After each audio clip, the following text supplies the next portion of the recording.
and welcome to Non-Standard Action.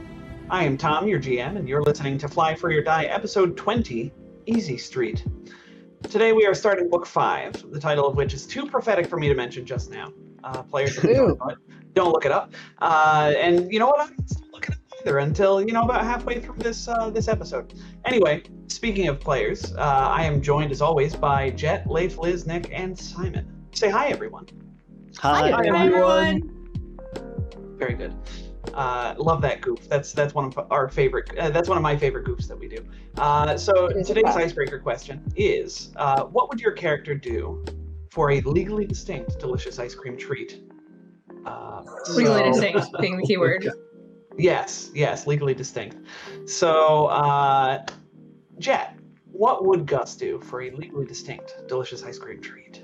Gus would go to the local Eoxian spider farm, harvest the eggs himself, milk said eggs, and then make himself a delicious ice cream treat. And probably all of his friends. Well, but why would he do that if they're giving you a delicious ice cream treat in exchange for this service? I don't want that mass market stuff. I want the good stuff. So you're saying nothing at all? God, I hate this question. Jet is just too hip. Yeah, I mean, Gus Gus is too hip. I am not. Gus is too hip. Yes, absolutely. I'm sure that Gus has all of the skills necessary for like tempering the chocolate, that kind of thing too. So he has the generic profession cook skill, so I think anything involving food is his bailiwick. His bailiwick. That's a good word. Yeah, that's a good word. That's the word of the day now. Bailiwick. Bailiwick. What does that mean exactly? Because I want to use it. Domain, area of influence is how I've always inferred it based on context clues. Love it. So portmanteau are my bailiwick. One's sphere of operations or particular area of interest. From Oxford. As I said. All right, Leif, what would Ketch do for an ice cream treat? I'm not going to keep saying it all.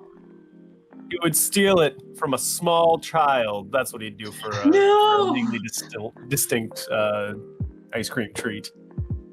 Oh. All right. You know what they say, like legally distinct ice cream treats from a youth. I'm pretty sure that's the thing. That is exactly the saying. You got it. Nailed it on the head. Man. Catch, I thought we were reforming him. You're in the act. You're reforming. You have not reformed. Well, Auntie Noona, in her youth, would have done a number of dastardly things for a legally distinct ice cream treat. But now that she's older and wiser, man, how ruthless is she these days? I feel like she's still pretty ruthless. She's still pretty ruthless. But also, how much is a single ice cream treat worth to her? Exactly. If it was for her family, she would do all sorts of terrible, terrible things. But just for a legally distinct ice cream treat,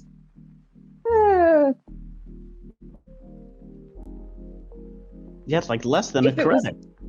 If it was from a corporate store, she might fudge some numbers in their database, but that's I really don't think we're doing this question correctly. Mm-hmm. It's okay. It's a tough question. It really is. Nick, what about Sloan? Let's see. Sloan will do a incredibly acrobatic series of flips and jumps and a very impressive obstacle course for a legally distinct ice cream treat. All right. Yeah. Yeah. Should do Absalom Ninja Warrior for a legally distinct ice cream treat. Oh man, great side episode. A great filler arc episode. Ideas. Simon, what about Maria? I feel like Ninja Warrior would be mitigated by the ability to fly really easily, right? It's mostly platforms. Sorry, that wasn't the question. Maria would. Absalom Ninja Warrior takes this into account. Yeah, maybe. Maria would ask the ice cream salesman questions about his origin story until the ice cream salesman gives him a legally distinct ice cream bar to get rid of them. Yeah. Now, is that like course on they would. purpose? No. No. It just is. It's just Maria. He just keeps Just taking- morale. he just keeps talking to ice cream people, and they just keep giving him ice cream. It's this thing. Apparently they love It's their weird talking. superpower. Fantastic. They love talking because they reward people that ask them questions and just talk to them incessantly. Yeah. So Yeah, it so- further reinforces that behavior. It's a self-reinforcing feedback loop, yeah. Gotta love self-reinforcing feedback loops. So, I a don't. new book does indeed mean a new level. So before I get into what happened last time on non-standard action, and maybe the last 2 times, real quick for Ghost, because he has asked what he missed the last 2 episodes, why don't we go around the table Okay. and mention one cool thing we got at level 9. I forgot how to do hands for a second. We will start with Resident Nanocyte, Jet, playing Gus. I need to scroll. I wasn't prepared. Ah, Furiously, scroll furiously. always I be got prepared. I got my secondary faculty. As we all know, Gus is a regeneration nanocyte. He is now a discorporation nanocyte as well. If he takes a significant amount of damage from an enemy as a reaction, I can just spray bits of myself off in a cloud. Oh, Wow. Gross. Were we Yeah, were we like were we that? to ever reach 13, I could then turn into just a puddle of liquid. Go all Terminator 2 Yep, on it. 100%. the Nanocyte is very Terminator, isn't it? Thanks, With I the hate whole- it. Yeah, the whole shifting limbs and whatnot. What about Catch? What did Catch do this level, Leaf? Oh, ask me next level. This level was so not interesting. Kind of a yeah, it's kind of a snooze fest for mechanic, isn't it? Bypass bonus increased by 1. My not overload. Yeah, no, it is overload because overcharges for the gun. Overload ability that lets me do like a distracting hack is a little bit better. It affects machines, like sentient machines now. And yeah, there's a feat that I took that I definitely have written down on my sheet that I have picked out. Oh man, I love that feat. It's a good Yeah. one, I promise. The best feat there is, even. Yeah. All right. Well, definitely, I think everybody can agree that feat is the best. And but we'll move on to Auntie Noona nonetheless. All right. Auntie Noona got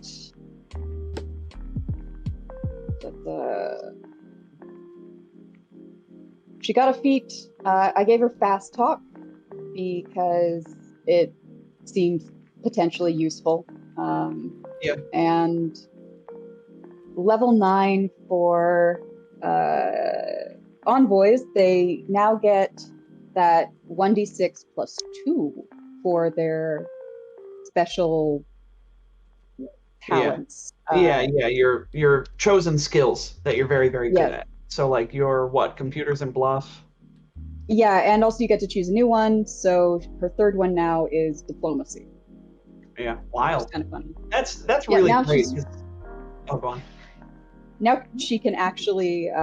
Now she's actually good at not lying. Or even better at not one. Yeah. The envoys.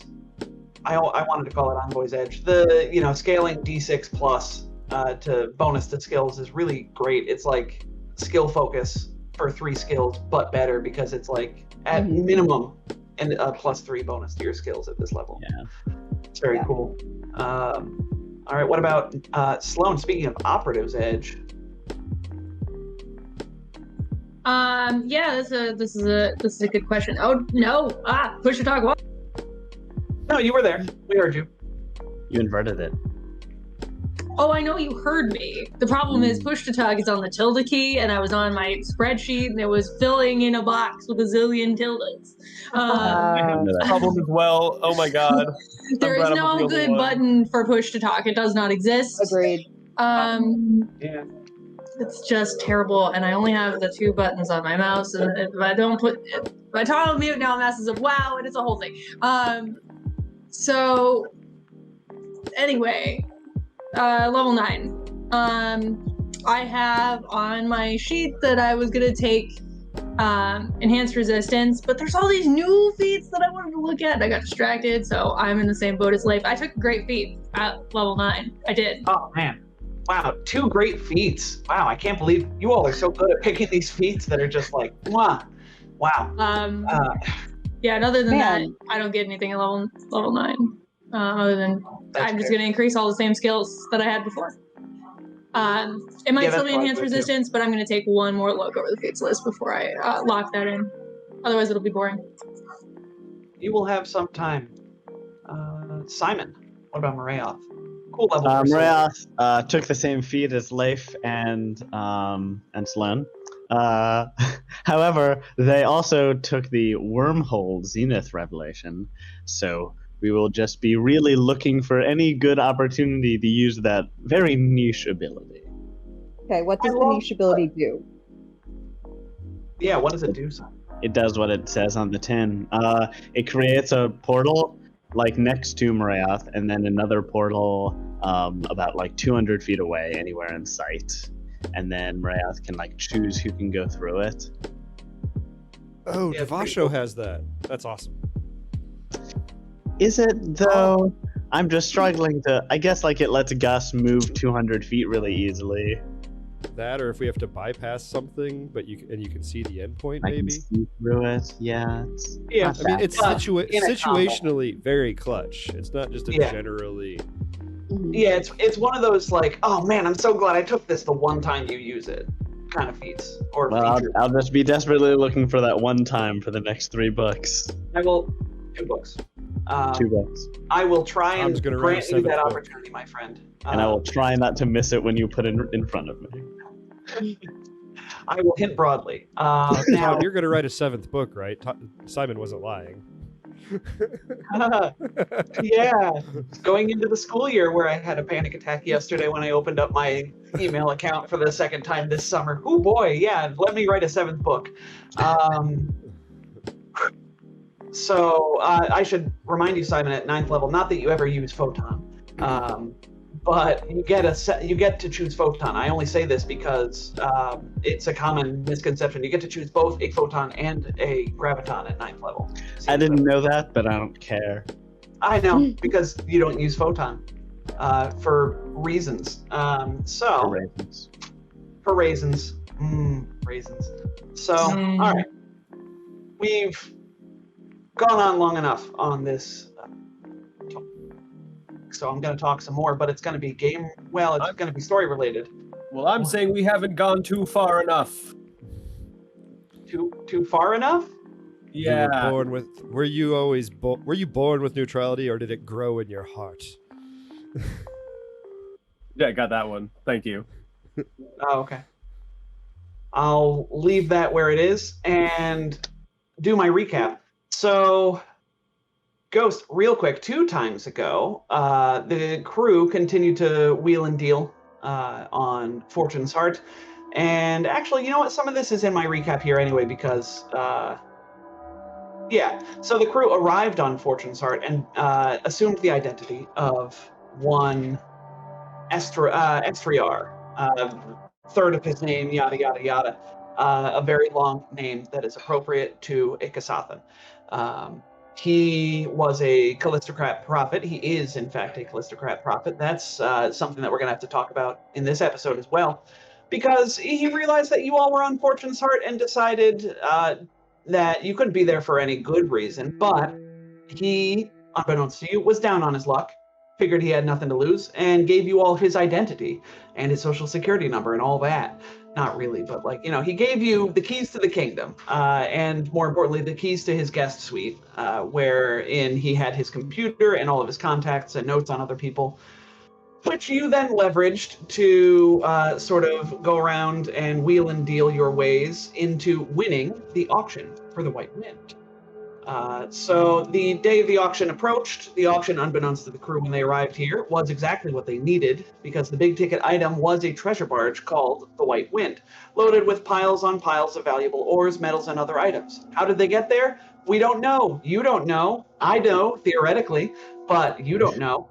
and you never will. The important thing is, the crew managed to keep it cool throughout the first half of the auction. When the time came, managed to win the ship. But to their dismay, Aline Risora, Executive Vice President of Evgenia Jameson Corporation and high-ranking Calistocrat prophet, was able to pierce their disguise and called for the arrest at the most dramatic point, right after the crew got the codes for the White Wind. What followed next was a combat and chase on the run, concluding with the PCs entering the White Wind. We ended last week on you all pulling out of, or 2 weeks ago, on you all pulling out of Fortune's Heart and blinking out of the drift in order to try and lose the pursuing ship, because remember, the Fortune's Heart was in the drift. Luckily, it seems that you all were indeed able to shake the Calistocrats following you, and you slipped away back into the drift, heading to your next destination, or nextination, if you will. But first, I imagine we see a quick montage of you all entering the cargo holds, and a golden glow sort of, illuminating your faces. One of these rooms is packed from floor to ceiling with glittering noqual, shimmering adamantine, and other such star metals, while another has raw chunks of various more mundane ores. Yet another has rich tapestries and elegant clothing and many wardrobes. I imagine you try some of those on. Impromptu fashion show. Oh, absolutely. Dinner party. Yes. The galley is almost assuredly stocked with just oodles and oodles of fine foods, so Gus can throw together something just marvelous, as always. So right now, you have 2 sort of points of interest remaining. You were given a rendezvous point by Xander back on Fortune's Heart. Xander was the Verthani businessman with companion, partner, Phase Vex, both of them Verthani. They had asked you all to find a data module for them, which would be on the White Wind disguised as a regular piece of treasure. Said that the data module would contain proprietary mining info and techniques and locations of ore deposits, yada, yada, yada. Boring mining stuff. Certainly nothing you would want. So he asked you all to find it for him and meet him after you left. Wasn't like stolen from him or something? Like, he's not a Calistocrat, he's a person. He's a person. Yes. Yeah, he's a person with a heart. Yes, so it was, this data module had changed hands a few times. It was robbed by pirates, and then it was sold off because the pirates thought it was just a piece of treasure, and so they sold it off, and then it ended up in the hands of the Calistocrats, and happened to be on this treasure barge. So he employed your help, in return offering to help you with little things here and there with the auction, helping you to spook people off the station, or getting you the dirt on somebody, or aiding your escape from the station. So you've got a rendezvous point with them, and you also have the coordinates to where Tarika is waiting with the severance package. So what do you all want to do first? Scrooge McDuck into all of that treasure. Yeah, we're gonna Scrooge McDuck. We're gonna get all the fancy clothes out. We're gonna dinner party, and then don't forget, just before we all exit the White Wind, Catch gets Honey, I Shrunk the Kids. Yes, at some point that happens. We'll say on the 3rd day. What? Why? How? That's the one shot I ran last week. Oh, okay. Last week we had special guest Leo Glass on once again, editor and chief editor, lead editor at friend Paizo, of the show, and friend of the show, and all around cool person. Leo Glass came on and played with Leif as Jet ran the 2 of them through. It's called, what is it called? It's called Elfenkind. Elfen Folk. Elfen Folk. It's a borrowers inspired game, and it's very simple. It's very fun. If anyone else wants to play it, I recommend it. Excellent. And that will be going up on our feed for sure when we get around to it. So you've Scrooge McDucked to your heart's contents. You've eaten delicious food. I was reading a very tasty feet. No, just I wanted to say, getting to play with Leo Glass was such a treat. It was such a treat. I had so much fun, even if it didn't seem like I was having fun, because that was like the day one of me being like sick with a summer head cold. It was so good. It was He's just super fun. it was so much fun. Also, and Jet did a Gus- fantastic job. Yeah. Also, Gus would let the nanites taste all the precious metals. Just a little taste sample. as a snack. Just a little taste so they could duplicate it later. Yeah, fair enough. Mm. All right. It's a So- taste test. Where to next, friends? Well, Auntie Noona will want to identify that The data piece module. of, that data module, because she likes secrets Okay, like right. that. So should Right. I roll something, or does she find it, or? Yeah, so you're able to find the data module fairly easily in your treasure trove. It appeared to be a decorative bust of a noble-looking Vesk, but hidden in the bottom of the bust, you find the data module, sort of like a little secret compartment that you could pull a hard drive out of. Examining it, I'm not even going to make you roll for this part. It seems to contain exactly what he described: some, proprietary mining techniques, locations of big deposits of space ore, etc., etc. But since you're so curious about it, why don't you go ahead and make me a computers check? Ooh, I will, with my new 1d6 plus 2. Ooh. Oh, I saw Gus's profession cook, and I was like, wow. Wow, 37? Yeah, 37. That's a lot of computer. Does that That's factor in that it. plus 2 you said? Yeah, Okay, just wanted to make because sure. it's, yeah, the plus 2 is in the add 4. So Nice. that 37 clears this by a country mile. These contents are a fake shell countermeasure. Who saw this coming? What a surprise. Go ahead and make Noona. me another Oh. computers check, Auntie Noona. All right, To let's see pierce how this one fake goes. shell. Whoa. Okay, so she rolled a 16 again for 33 plus a D plus 6. So that's 39. Uh-huh. Great, good. Flash. Yeah. This was a DC 28. So this And these guys are a module, bunch of newbies. yeah, well, this module seems to contain the identities of deep cover agents of an organization called Vimal Special Security, or Called it. VSpec. Make me a culture check. Anybody Yeah. who hears this from Noona, or if Noona's just keeping this to herself. Oh, nah, Auntie Noona will share. Cool. She got a nat 1. Okay. 18. That's all right. Ketch totally knows who this is with a 30. Yeah, so Ketch and even Maria have actually heard of VSpec. This is a Verses-based company, hence the name.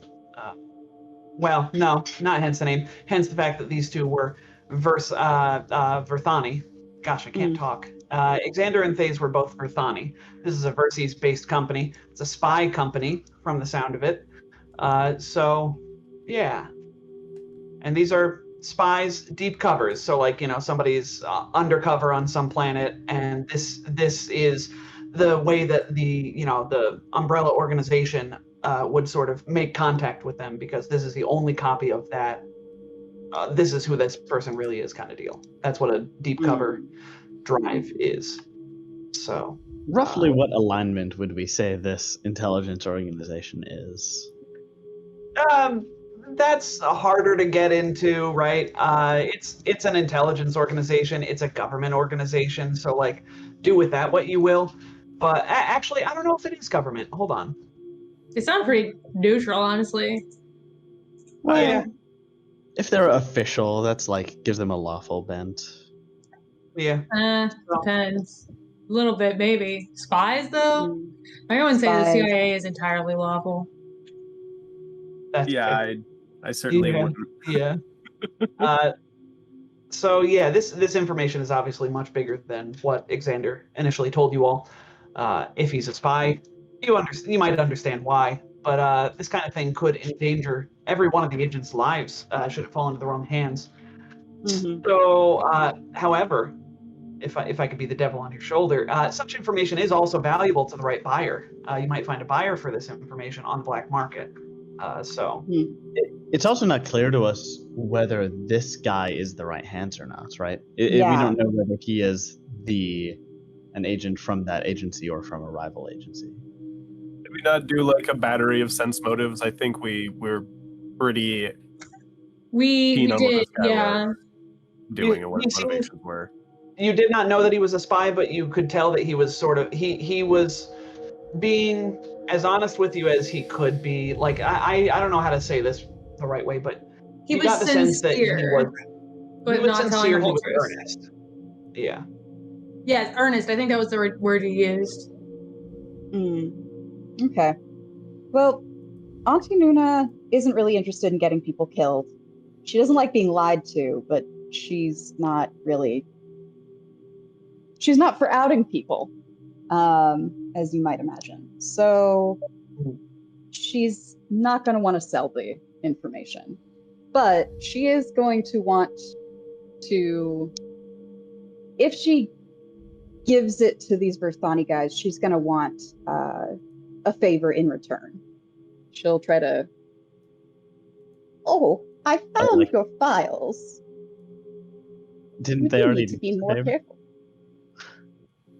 When the I think auction.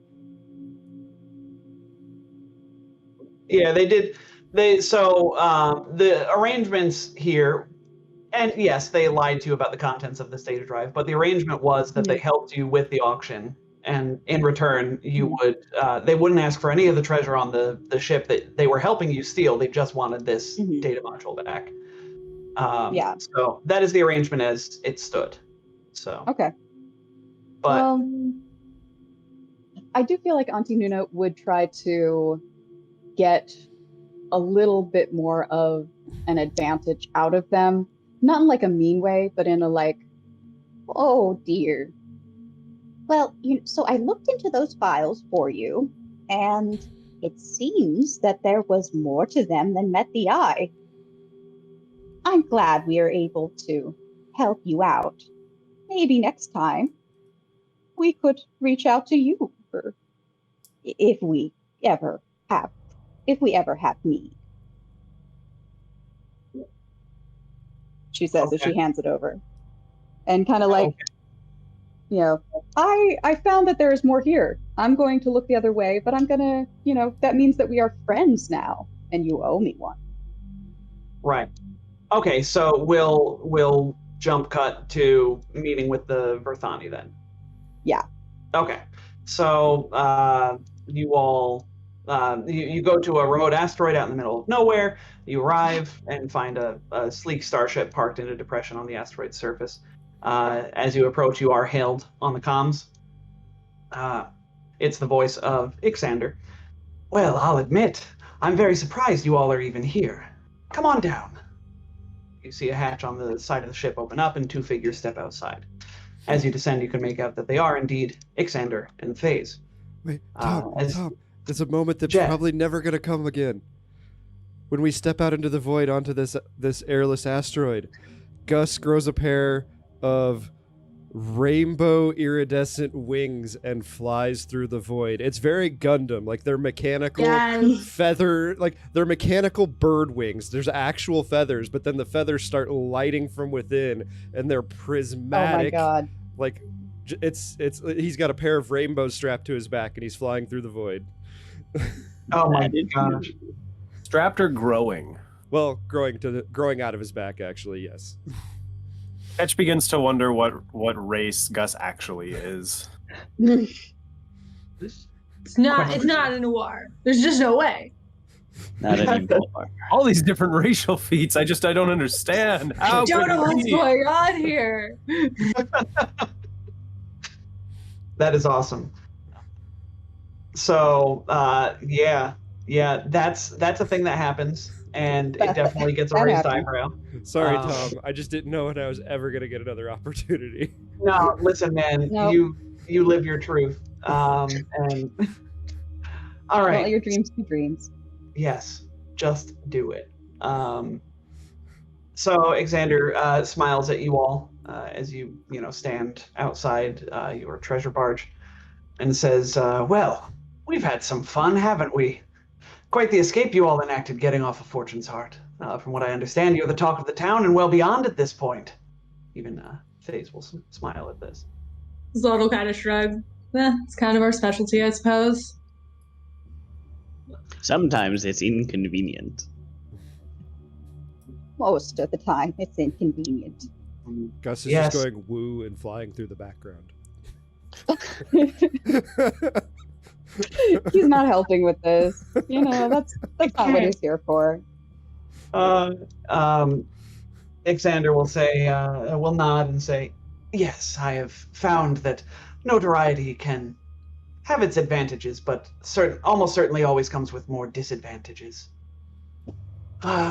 Anyway, did you manage to find the data module? I assume you would not have come here if you didn't.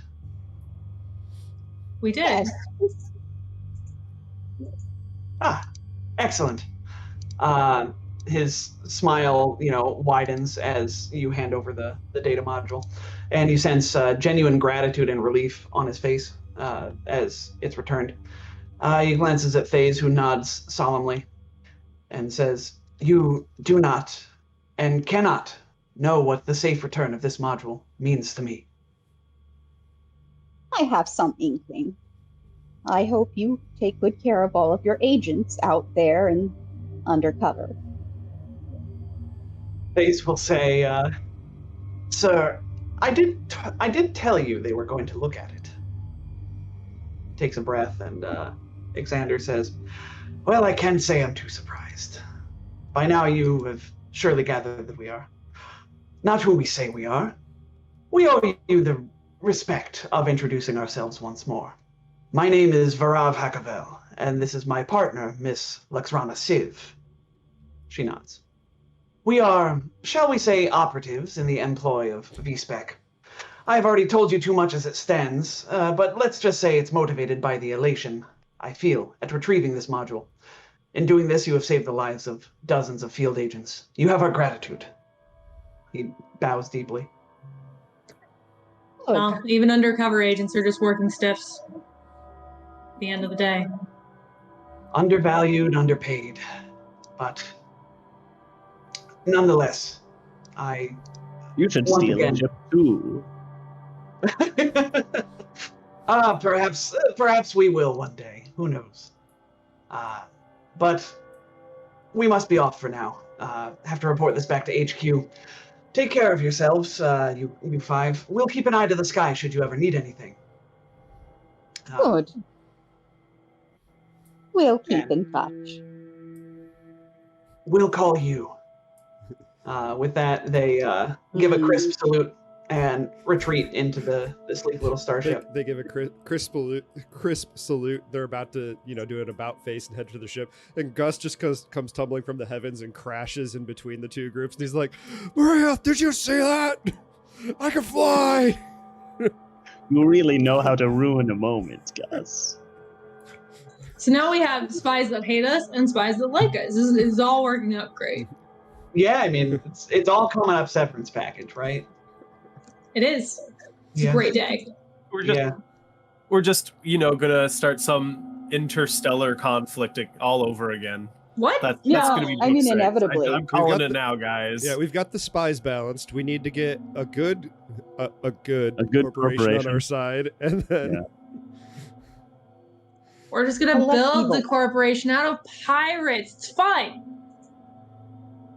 So the free captains? Yes. I Yes. don't think anyone would call Don't worry. There's things. We'll get there. Oh boy, I can't wait to talk post game with you all and hear what the heck you all get up to after book 6. Should you survive. So you all can head back onto your ship and they take off. You all go your separate ways. And now for the really fun stuff, you get to go meet with Tarika. So Eureka! Yay. you My all, favorite. yeah, right? Who doesn't love Tarika? Tarika's Is great. everyone's favorite? It's true. Nothing bad will ever happen to Tarika. Shut So up.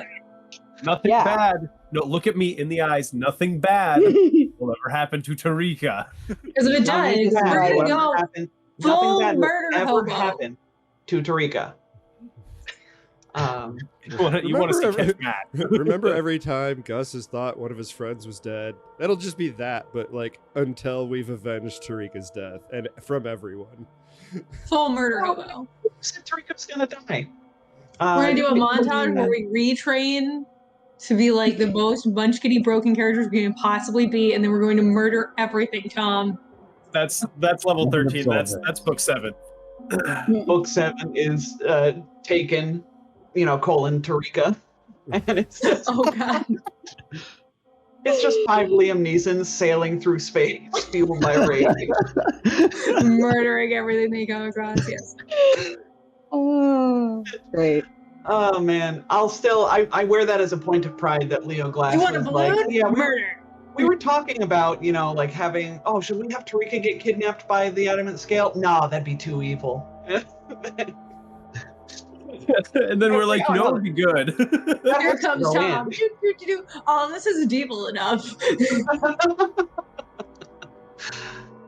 So anyway, Tarika. You head to the coordinates that Tarika gave you. They bring you to a small rock and a series of asteroids tumbling through space, all vaguely held together by the largest center rock, which is about a mile or so across. As you approach, you hear the familiar voice of your dispatcher over the ship's comms. Well, either that's some hoity-toity Callistocrat who's gotten hopelessly lost, or that's my crew bringing in the whole of the drunken century. Yee-hoo! She sends you a precise location on the asteroid to bring the White Wind down. Responds with, Tarika, this is law enforcement. You have been flagged as... And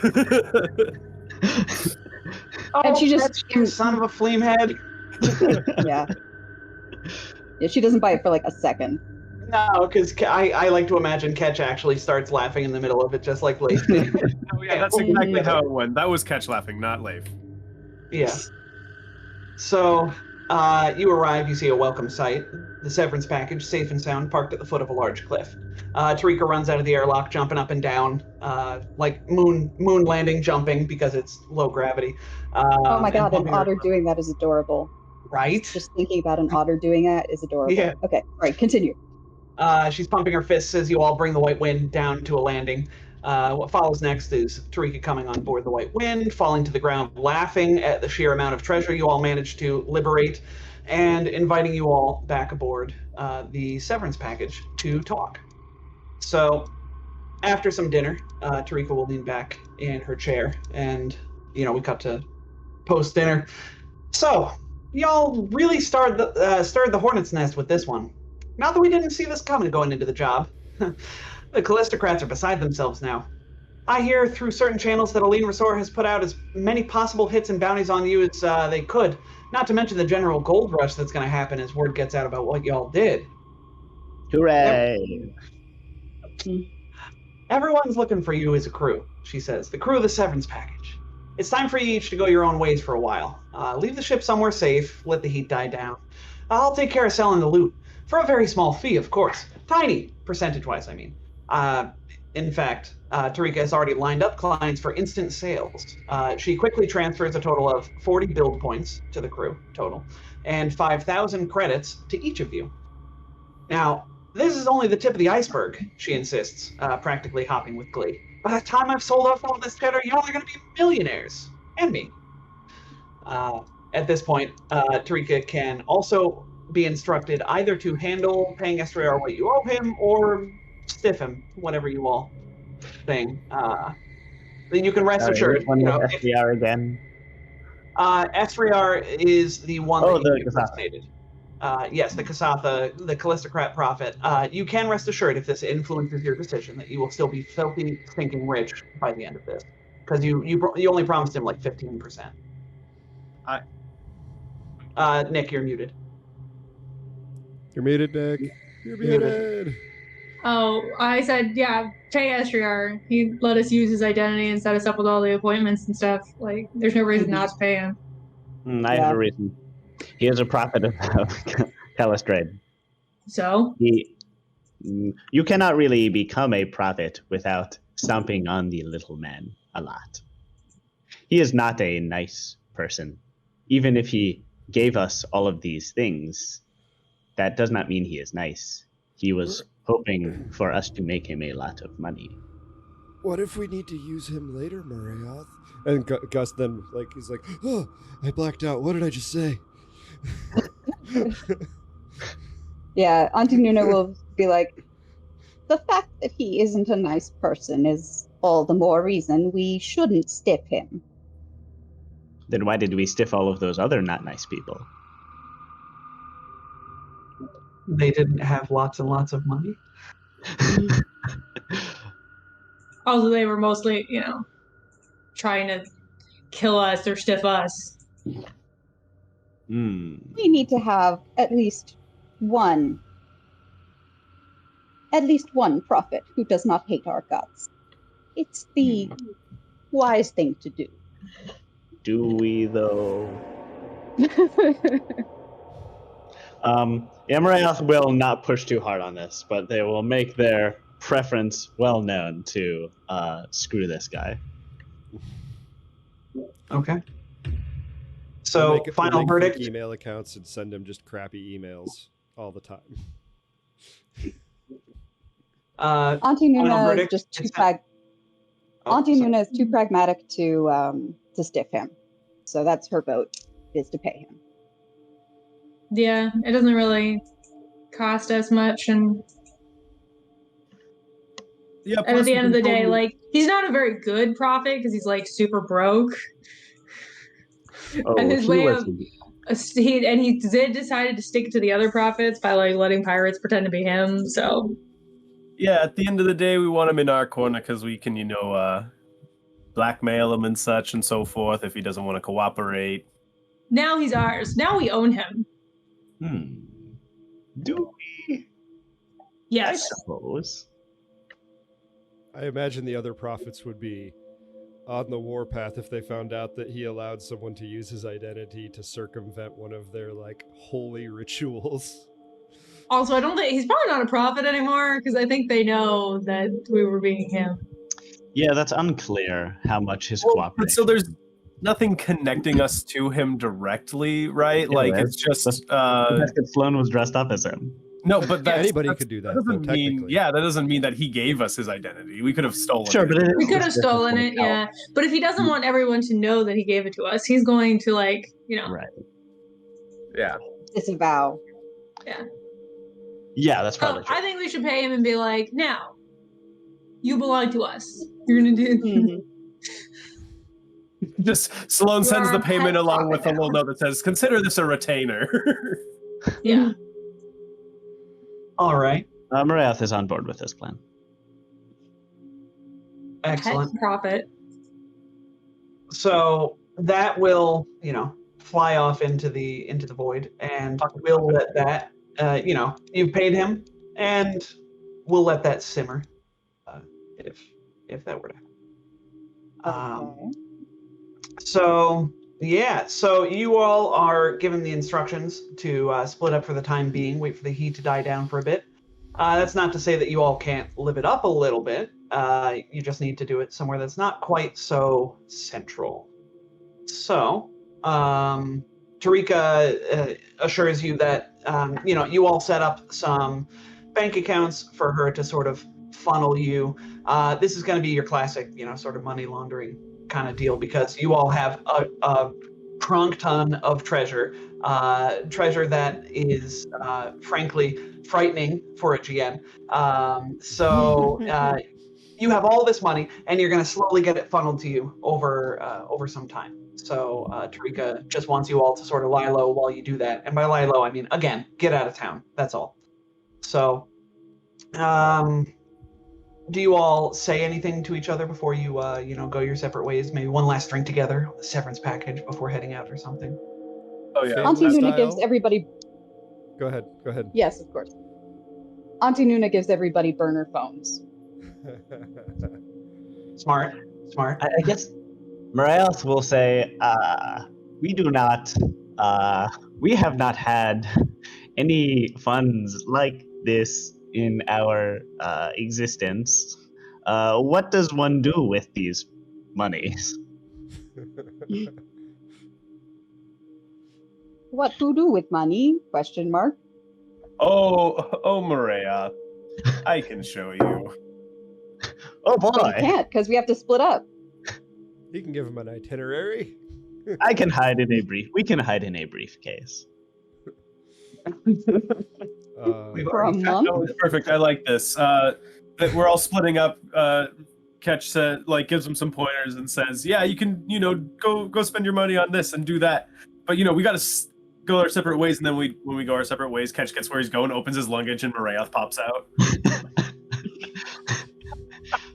Yes, 100%. Gus would insist on a family-style meal before everyone goes their separate ways.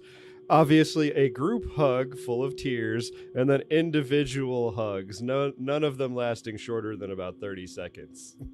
Oh, Aw, of course.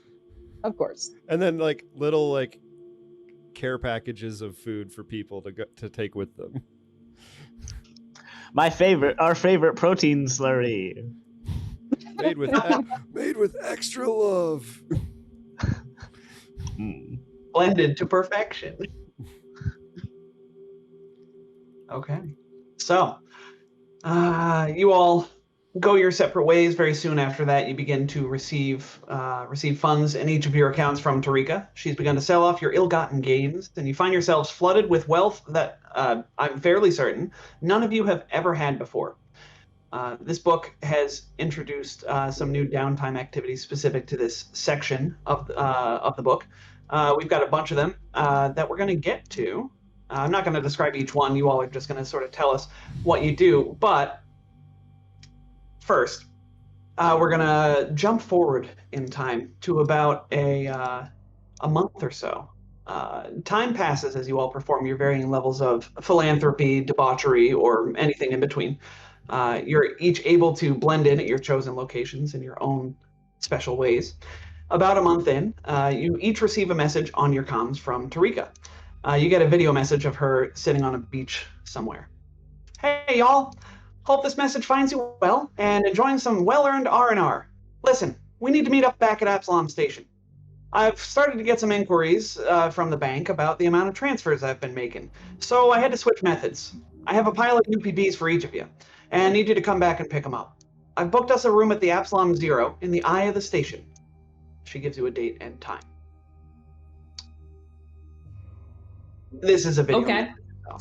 Yeah. Mm-hmm. Sloan, you get a second message shortly after the first one, simply in text form. Hey, you might want to check in on Ketch.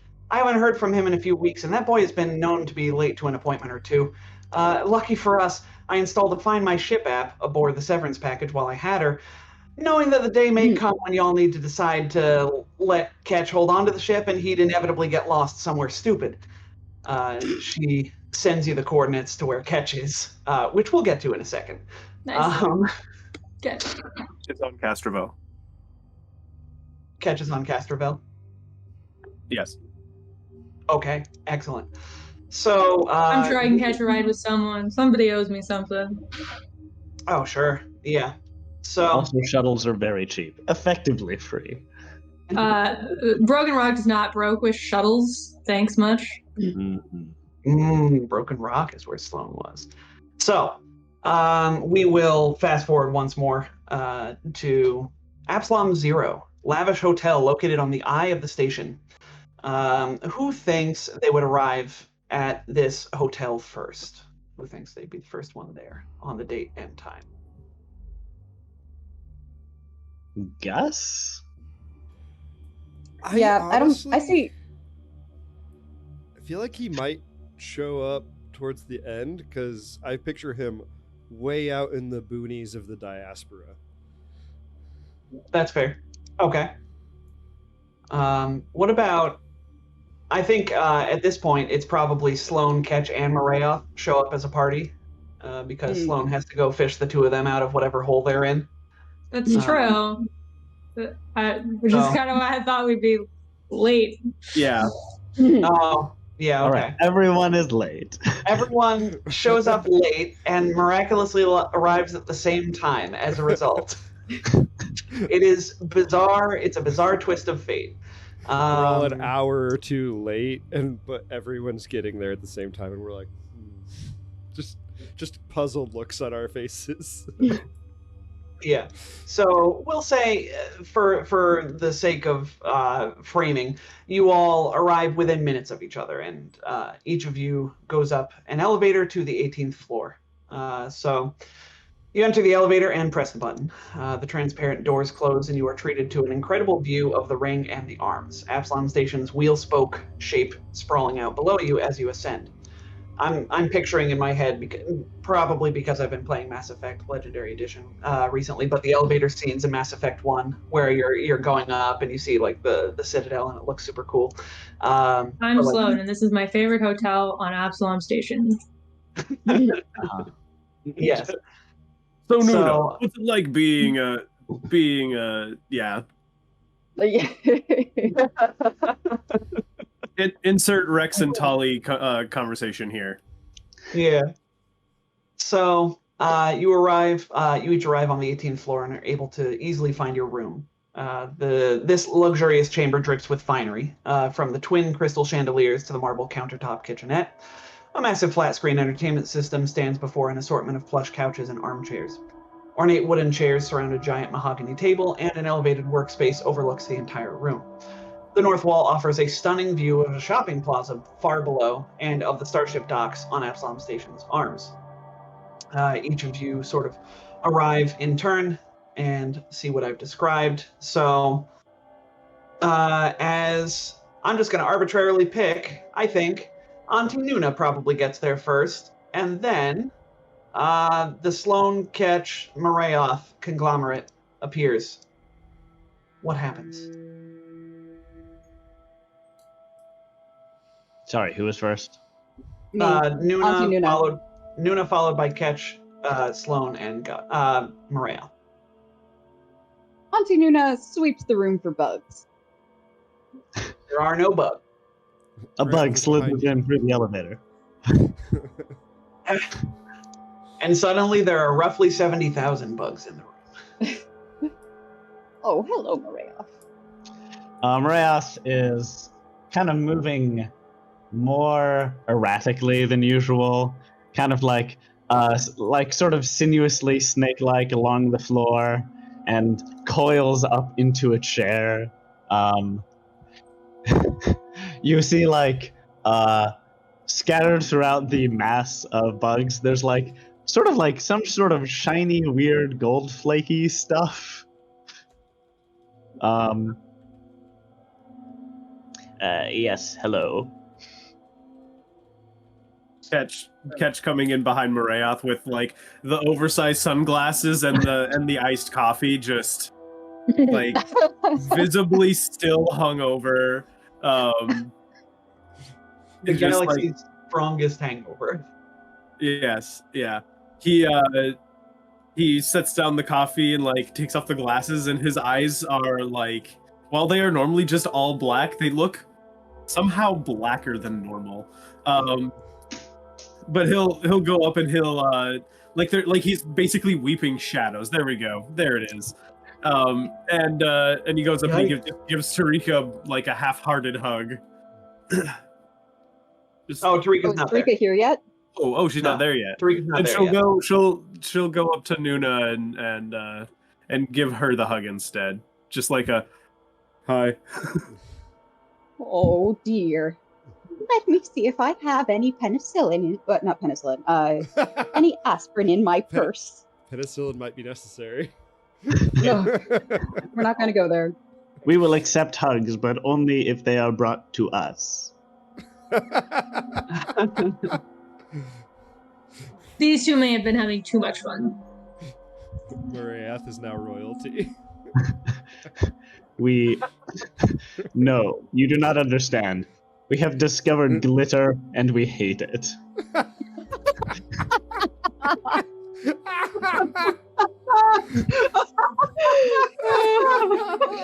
No! Ketch just kind of like, you see like a little smirk appear on the edge of his mouth. He's just like, Oh my god. It has been fully incorporated into the colony, and we cannot do anything about it. I'm dying. That's exactly what would happen too. It's true. There's nothing you can do about glitter. Absolutely Holy nothing. crap. It's like when you get glitter in the carpet, it never really comes out. No. So Marath is That's gonna why I'll sparkle never do the glitter forevermore. His theme song is "Shiny" from Moana. From Moana. Heck yeah.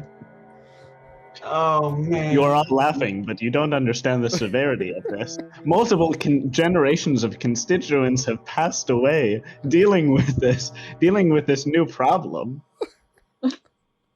However, we have learned much in our time. All right, so I think with that everybody's back, and let's. So Morath, what did Morath? Oh, I'm sorry, Gus. Yeah, no, I mean, you described everyone else getting there. Gus would show up. Gus would come striding out of the elevator, like 12-foot wings behind his back. These not glowing, matching his arm. His arm is back to being its traditional red, but it's actually like shiny and polished up. And it's got like scroll work coming up it, like liberate, freedom, like stuff, like all of his old sayings back, the positive ones, not profit and oppress or anything like that.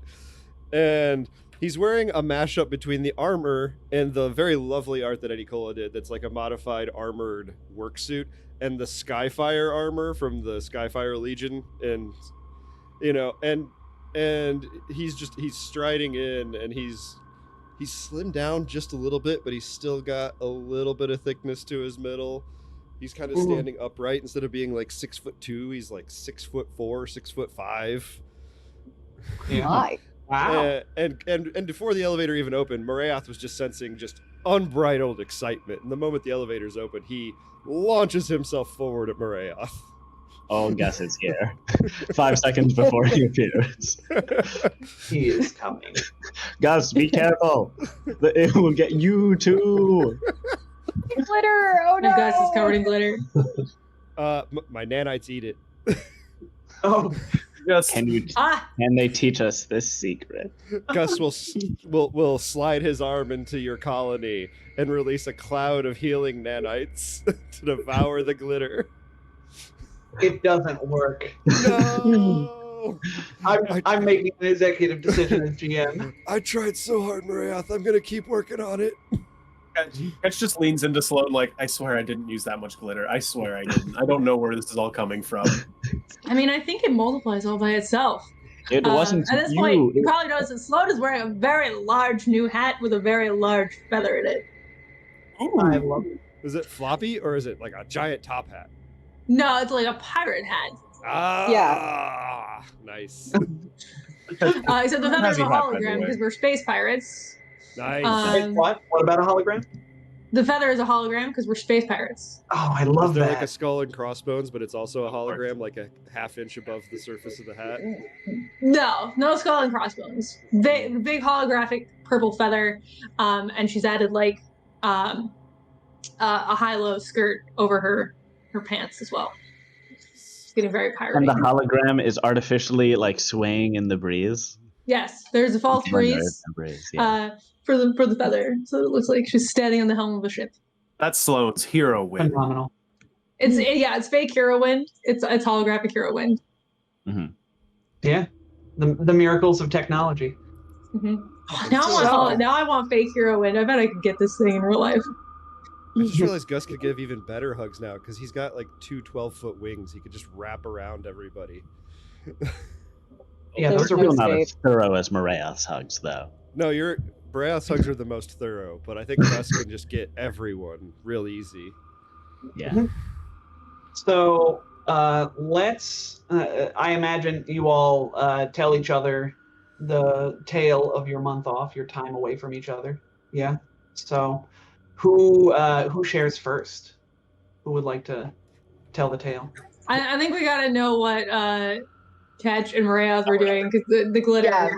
Yeah, We're already on okay. the topic. So Ketch and Morath ended up going to Castrovel. Their primary goal to fix up the ship and make it better with all of these build points that we had. Wait, their what? their real goal to just live it up as much as possible. Ketch has more money than he's ever had ever, so he's going to all the fanciest clubs, all the like best boutiques. He's almost spending faster than Tarika can send him money, if that's believable.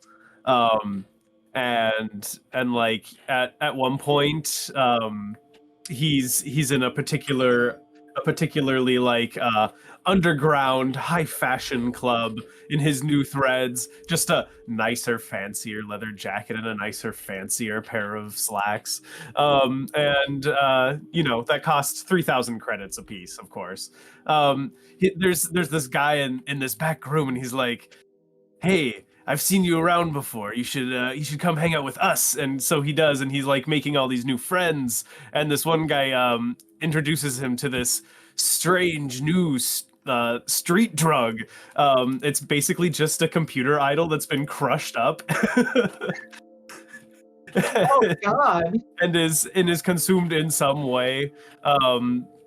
But yeah, it's like it opens Ketch's third eye or whatever. But like in intelligence, and that's how I'm justifying this intelligence stat boost.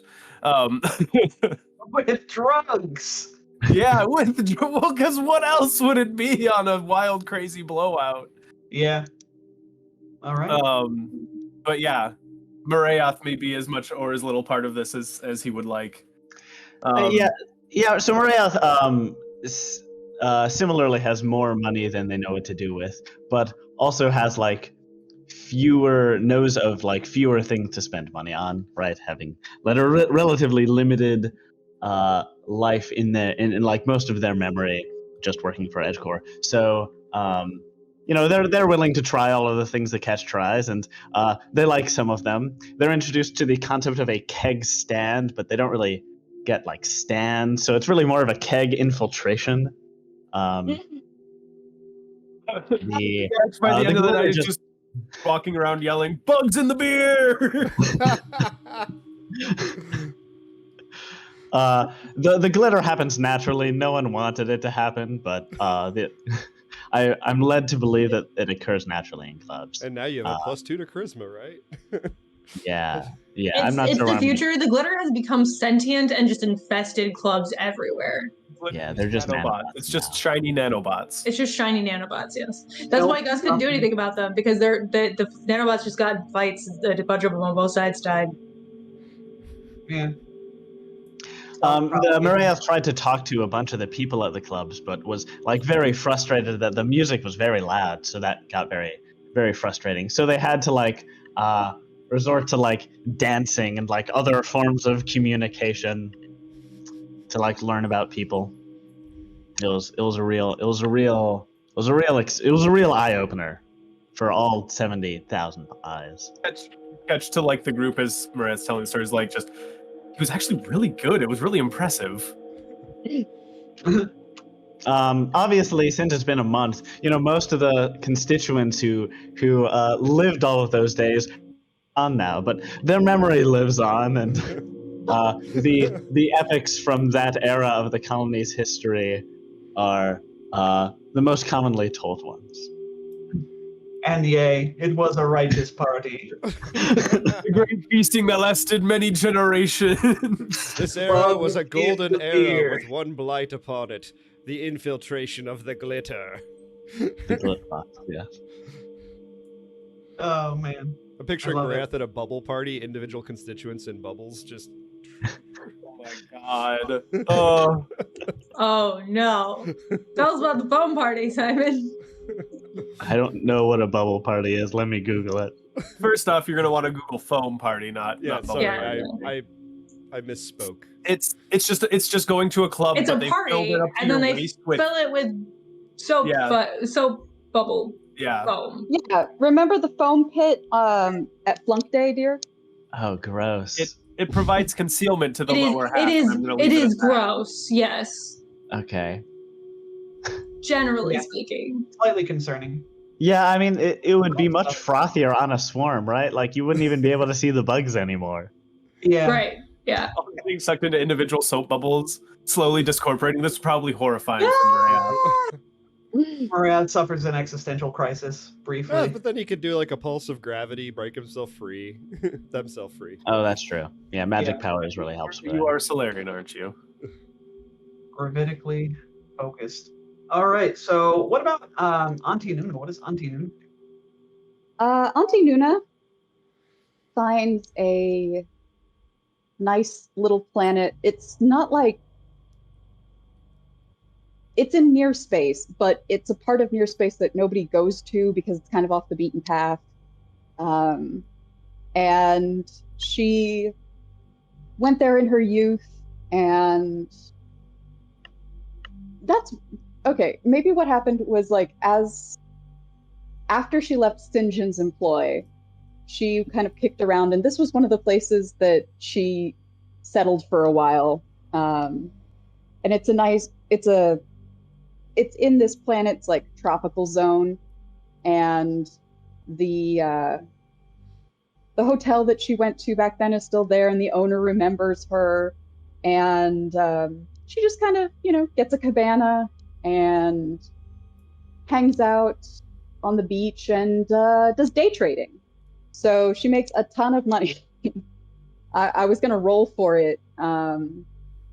She does the entrepreneurship Yes. thing. So this is one of those downtime activities which Yes. we'll explain as we're doing it. So this is entrepreneurship. So you use your resources to dominate a major market in the Pact Worlds, earning a reputation as a formidable business person. The activity. So these are downtime activities like those introduced in COM. However, they are specially made for this adventure path and typically take 1 month. So this particular activity is going to require a computers, engineering, or profession check. You will then earn a certain amount of UPBs depending on the check. So Auntie Noona, why don't you go ahead and make it? Or So I can do UPBs, or alternatively, you can choose to earn BP equal to your check's results. correct. So do we want more BP?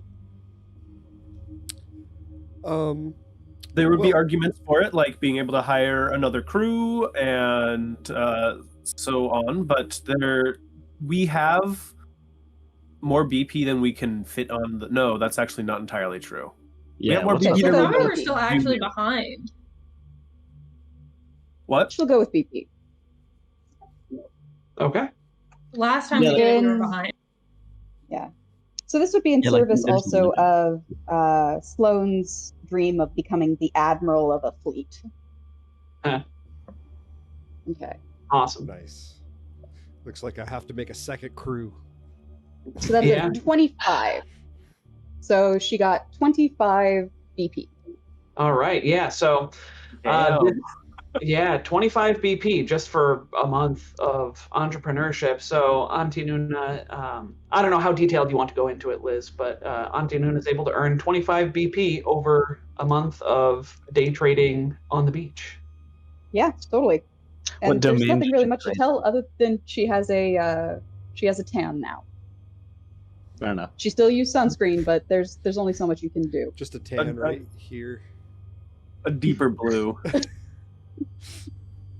Yeah. No. I imagine her wearing like a nice little old lady suit with like a scarf around her hips and a big, so it would be the brim of a sun hat that lets Great. like the top of her head out, and she maybe wraps a scarf or a light scarf or something around it, but yeah, Moth and sun hats. It's a hole with like a disc with a hole in the middle, and you just.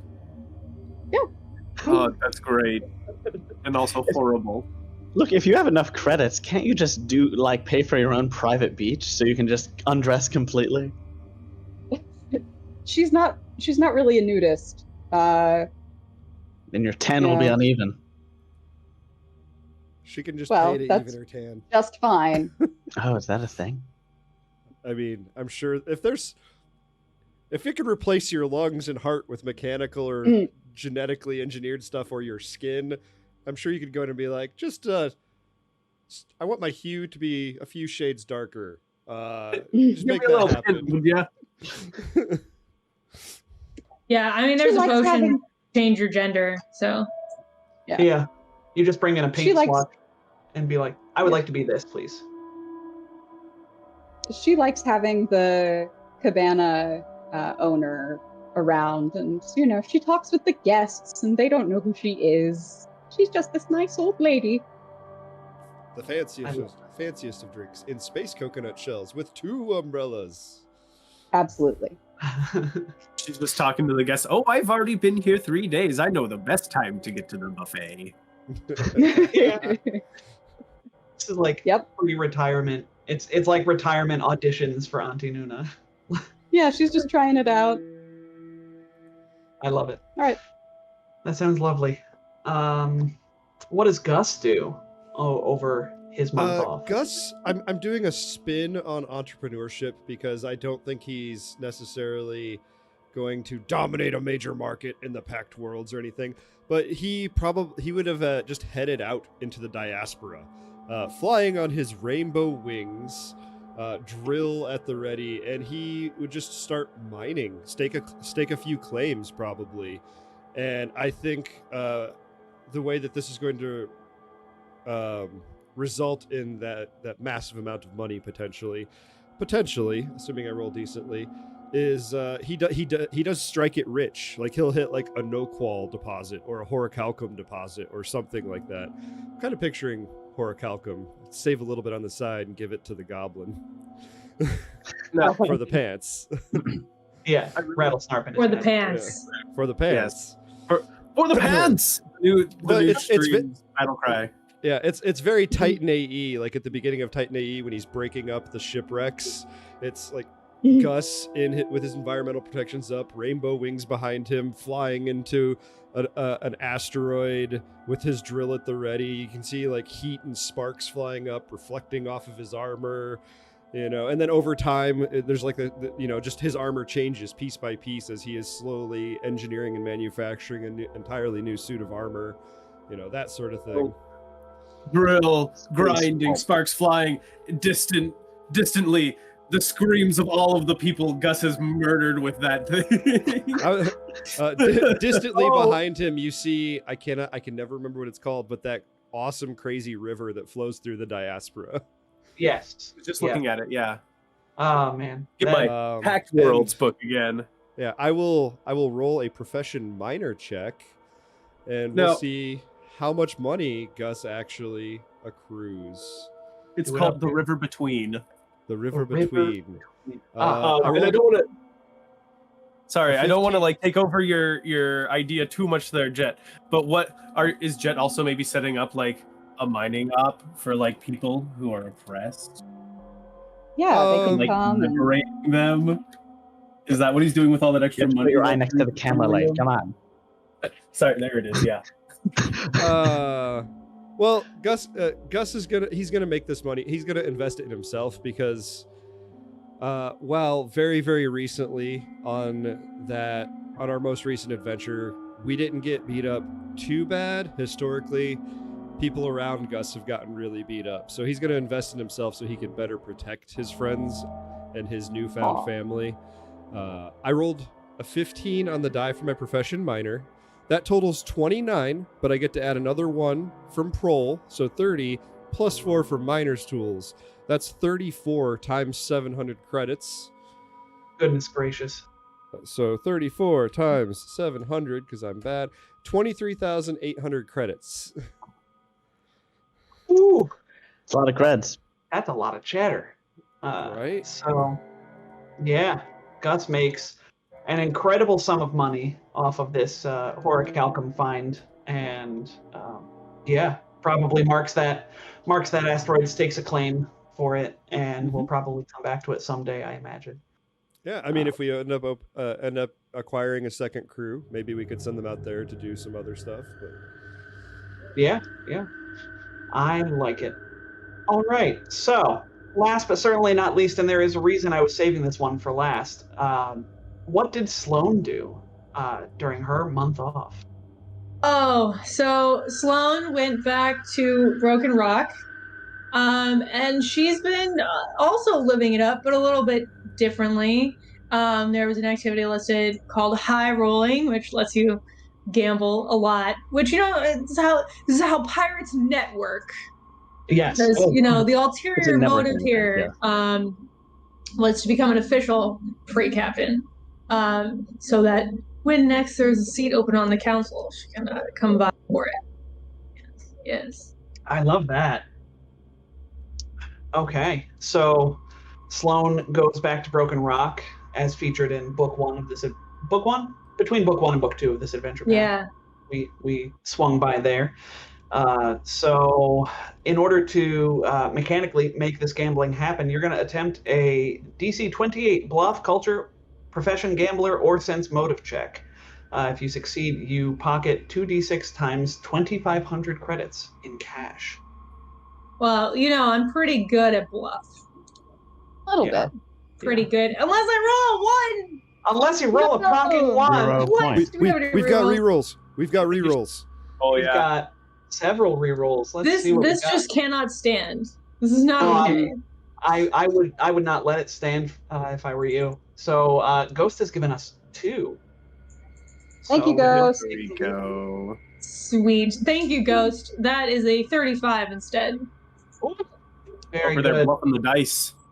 Oh, much better. So, that was quite a reversal of fortunes, you might say, because So this happened because she was down to like the last little bit of her money, and this stranger, this ghost you might say, came by and like slipped her a couple of chips and said, "I you can do it. I believe in you."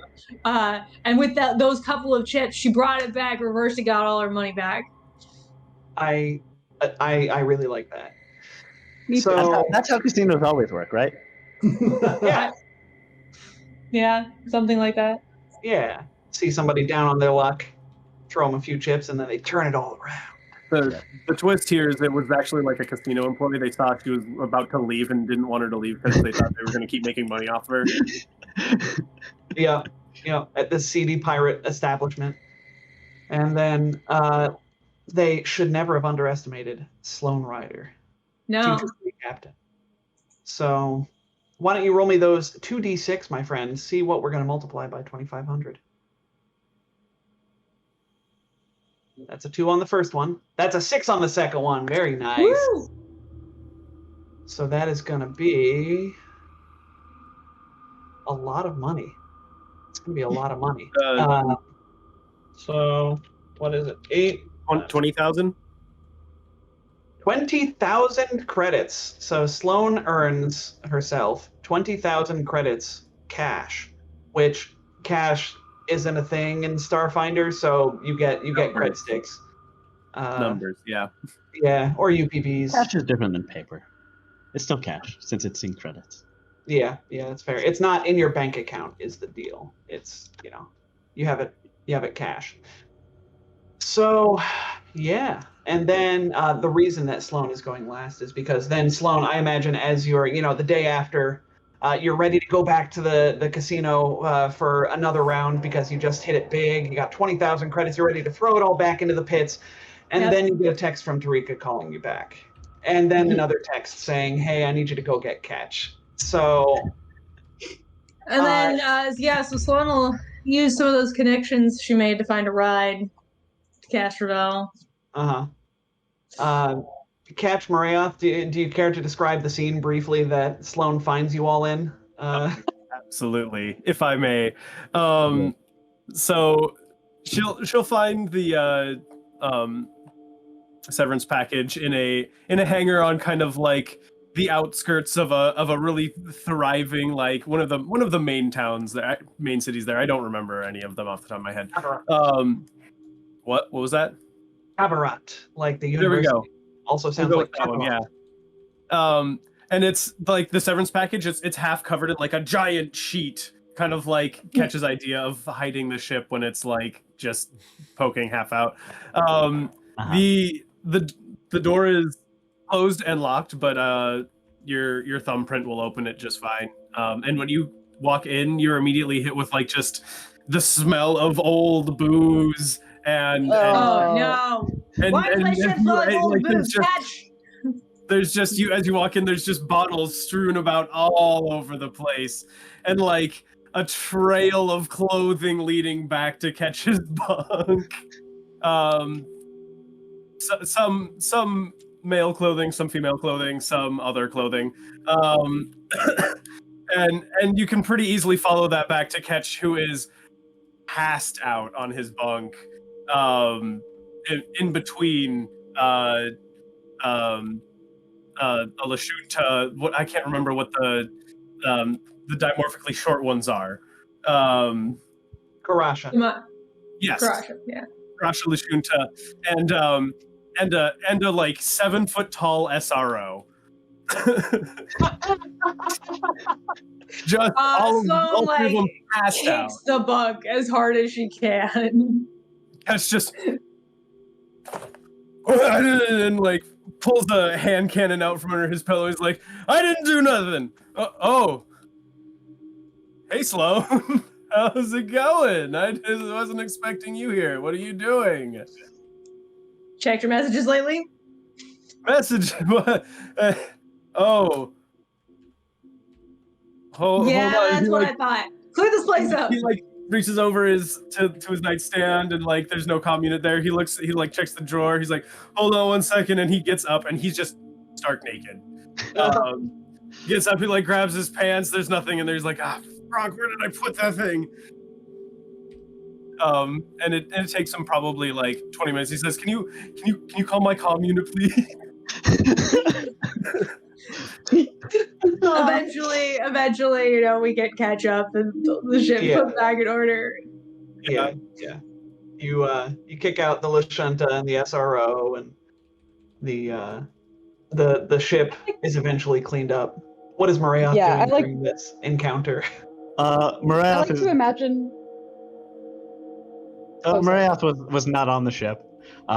Maybe you'll track the GPS signal of his comm unit, and it'll eventually lead you to like some like seedier parts of town. Ketch recognizes most of them, and eventually to an alleyway behind one of the clubs that Ketch introduced Marath to, and it like points you guys directly towards a dumpster. And when you open it up, you find a bunch of trash, but also a bunch of bugs who are all pleasantly thousands sleeping. of bugs. Just a dumpster. Oh no, he's dead. Oh no, he's dead. Oh no, it's dead. They're dead. Oh no, They're dead. They're all dead. That's a lot of dead bugs. Just poking at bugs with a stick. One of the bugs kind of perks up and then like twitches its antenna around and scurries back underneath the pile. And then after a minute, sort of a big carpet of bugs rises and shifts a bunch of the trash bags, and a bunch of different trash bags like have to split open in order to like let the bugs out. Oh my god. Where? Like they did that. Maybe they just got like swept by like the janitor. Oh. I think bags. we were swept by the janitor. This has happened a couple times. Catch! What? Never leave me alone with Marath again. Look, he's fine. He's alive. It's all good. We Just like are picking alive. like the garbage out of the constituencies. Oh man. Just can't leave him alone for a minute. Look, I didn't bring him here. He was in the luggage when I got here. It's not my fault. It's his fault. But have it to check was your your luggage for idea. You all get a ping on your comm units from Auntie Noona. Looking forward to seeing you on the ship. And you realize that if you don't clean it up, Auntie Noona is going to see the state that you left it in. And she's going to be so disappointed in you. Don't worry. I'm Also, sure Sloane's gonna Gus- have Ketch working full time to clean that ship while we're flying back. Also, if Gus finds that kitchen anything less than perfect, he will be on the war path. My goodness, you too. No, your kitchen will be put back together. You may be down a bottle of cooking sherry though. That's fine. That's a consumable. What am I saying? We had credits. We didn't need to break into that. I don't know, drunk you at 3 a.m, not wanting to go. Oh yeah, anywhere. totally. Yeah, you absolutely broke into Yeah. the. I mean, you could buy it, but like you'd have to wait a minute for it to get delivered. A whole minute. I'm sold. Untenable. This will not stand. While the SRO was showing up with the booze order, the cooking sherry got drank. Yeah, that totally matches drunk logic. It does. We've all been there. All right. So we, fade out on that. I had one more thing. The justifying the items that I also got from this downtime was actually pretty neat. I don't think we read the description of this one. If you want to really quick. The reward, so to speak, for this. Go ahead, Leif, read it out. Me. Okay, yes. Let me just. Oh, if you don't have it, that's fine. I have it right here. I just. Okay, yeah. I was going to say I have to scroll back to it. I'm there already though. It's Okay. You live a life that is the envy of the Pact Worlds, indulging in every luxury without a care for cost. You spend the month, it says the week, but it's the month, living in luxury, indiscriminately enjoying fine dining, expensive leisure activities, and costly hobbies. We just picked partying Like drugs. based off as a hobby. Your extravagant lifestyle grants you the benefit of privilege. For 1 week, one of your ability scores gains a +2 stat bonus. You also accumulate some pricey trinkets around your home and acquire 1 technological, magical, or hybrid item of level 10 or lower, or 2 such items of level 8 or lower. Ketch now has a computer idol, which I'm sure Sloane just stops him from crushing up when she sees what it is as he goes to just all right, just a little pick me up, and she's just like, Ketch, don't you know what that is? And he's like, yeah, Don't a do good it. time. Sorry, what were you saying, Nick? Don't do it. We have learned that many objects can be turned into dust or liquid and then ingested. And then consumed. This is not a good lesson, Mariah. We're never leaving you alone with Catch again. Ketch looks at his score, and it turns out there is in fact a Mark II computer idol and a Mark II animastics tool for engineering in there. And he's like, oh, okay, maybe I should hold on to these instead. All right. So I have a quick question, Tom. I'm sorry. Oh, Mechanical please. question. I know in Fine. Horizons of the Vast, someone has, in our Discord server, revealed a very small blurb that allows you to upgrade or replace augmentations without just eating the cost of the original. Is this a thing we can do, or should I just eat the cost of the original? I am fine either way, but felt I should ask. it has always bothered me that you can do this with personal upgrades, but like the ability upgrade things, but you can't do it with anything else. And it doesn't come up that often that I'm not that worried about it. So you can, fine. I assume It's- that's only for augments that are like on the same that are on type. the mark. Yeah, so like the speed suspension, for instance, the minimal, standard, full, or complete, whatever. Yeah. Yes. In short, Gus. Yes. Jen, you can do that. Yes, I have become Kind the and benevolent. character. You're confusing us. I'm just bad at names. It's a really bad trait for a teacher to have, especially the one that sees the whole school. Hi, Trippy darling. Welcome. Good morning. And good Thank morning you to so all. much, Tom. Oh, of course. So we, fade back from memory land and go on to, we go back to the hotel room where you all are meeting. And you're, waiting to, I gotta scroll down to my notes. I did that thing where I scroll around in my notes. You're waiting to see Tarika and for Tarika to arrive. You all get a text at the same time. Marayoth, you are the first one to notice it. So I've messaged you what it says right now. Go ahead, read that out. Oh, we should go nowish. What does it say, Maria? We should. You should go. It is a trap. As Mariath reads this aloud, and you all look at each other, the glass windows on the edge of the room shatter as 4 figures with jetpacks fly through them. Not surprising. Do I get to have an aerial combat? You bet your bottom dollar that is what you see, and let's roll some initiative, shall we?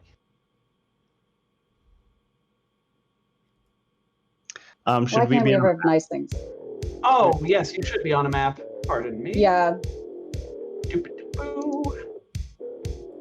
This map is titled Crashing the Party. I like this bearskin rug. Yes, space bearskin rug. Might be a little offensive to uplifted bears. Thank goodness we don't have an uplifted bear in the party, I guess. I was gonna say, geez. Yeah.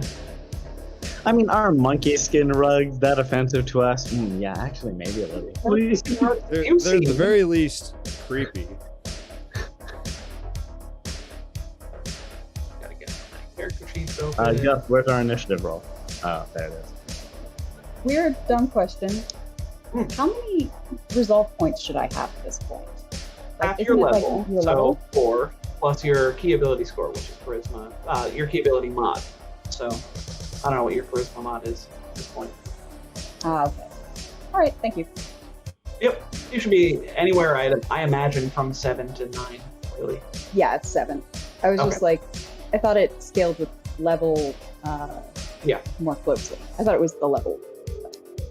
All right, let's not catch fire. That is gonna be difficult, I will tell you that right now, because this first hit, man, I have placed you around the room. You all can decide if you were somewhere different, but I sort of put you in various corners of the room, a couple sitting on the couch. We got Over here. Right? Yeah. Catch us behind the bar, serving drinks and whatnot, probably. I think that's justifiable. I think so as well. Little hair of the space dog that bit you.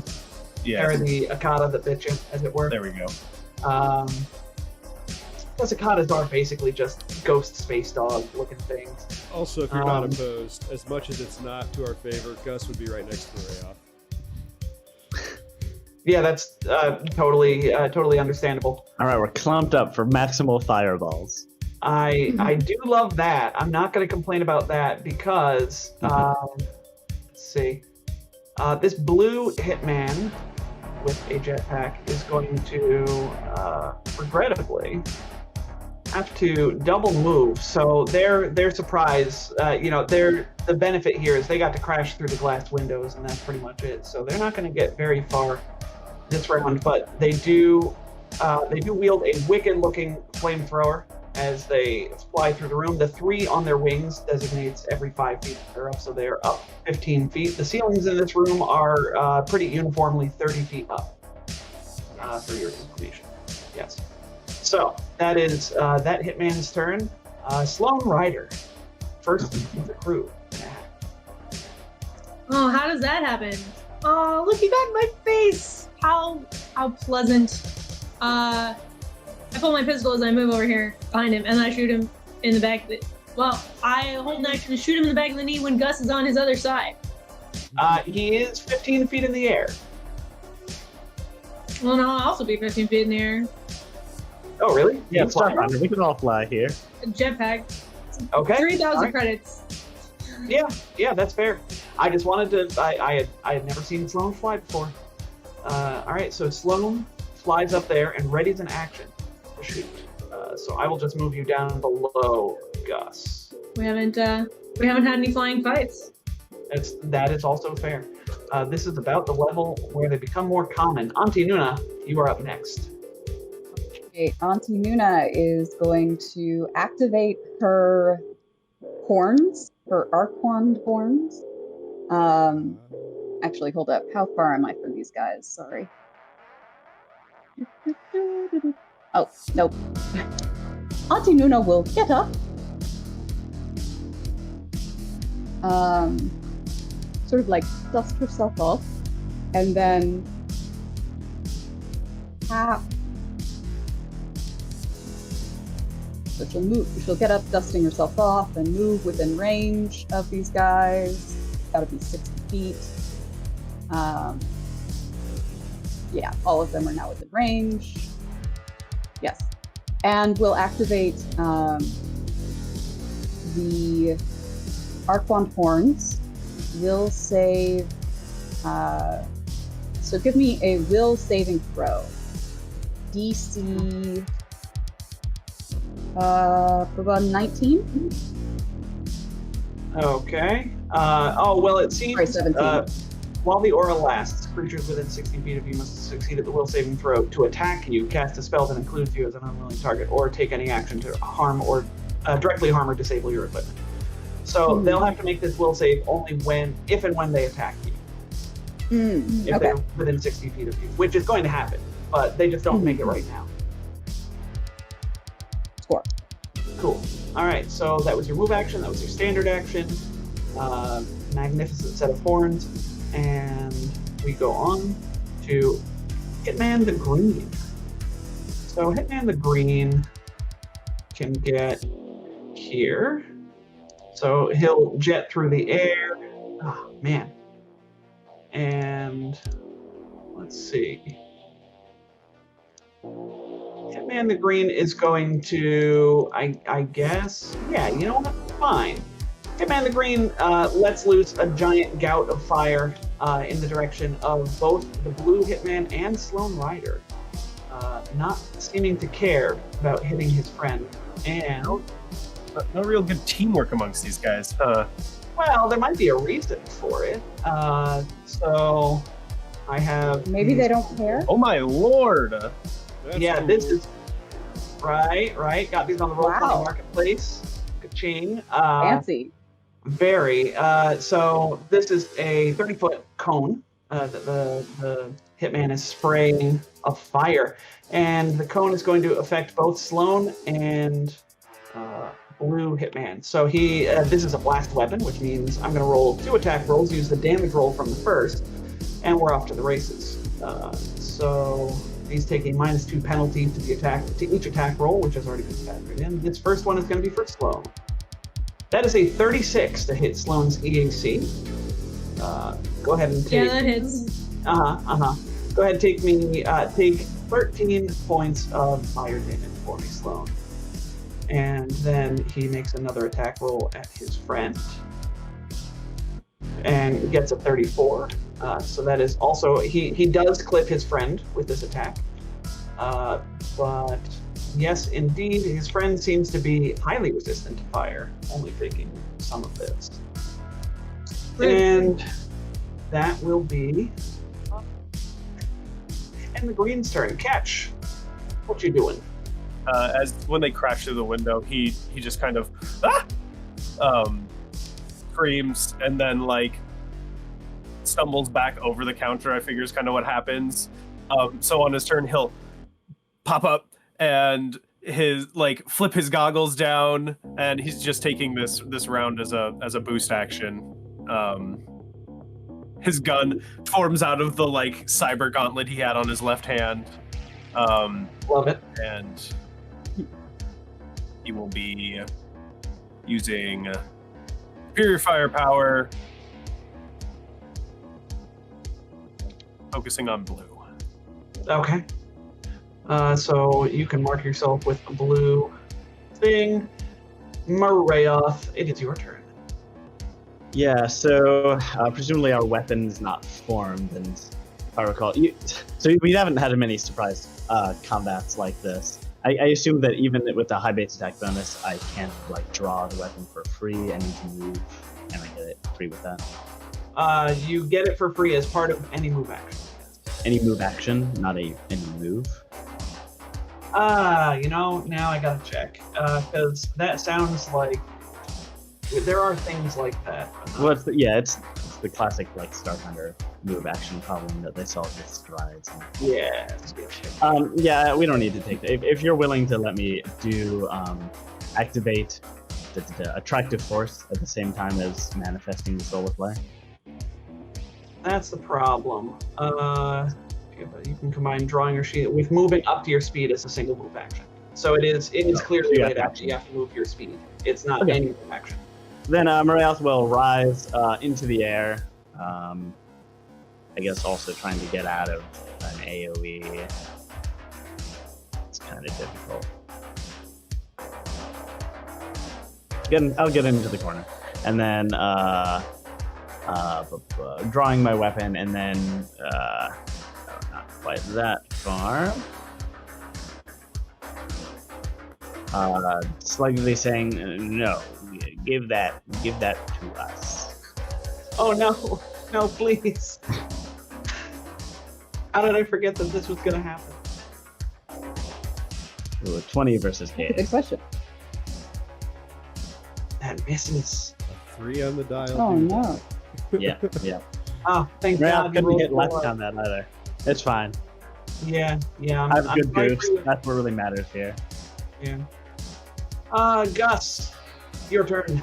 Gus's massive, like, metallic wings are swept down violently, and he shoots up 10 feet, putting him 15 feet up. Because I'm assuming that first 5 feet is the ground level. Where is the little wing? Putting him on level, so that was 5, 10, 15, 20, and I do have the appropriate feet, so that I don't have to double speed to go up. Nice. I invested in that. So Gus launches up and forward, throws his mechanical arm out to the side, and a new plasma blade forms. This one has a much tighter magnetic field containing the blade. It's thinner, it's sharper, it's more dangerous looking, but it's still a rainbow, because I love that for Gus. And then he has some nanites form goggles over his head, targeting, because he's going to do deadly aim. And he's going to attempt to stab through this guy. Actually, I meant to sweep wide. I had the movement to do that, because I wanted to flank. Yeah. Sorry about that. Not a problem. Gonna stab. No, I forgot that this weapon is not, it's no longer unwieldy, so I could do a full attack.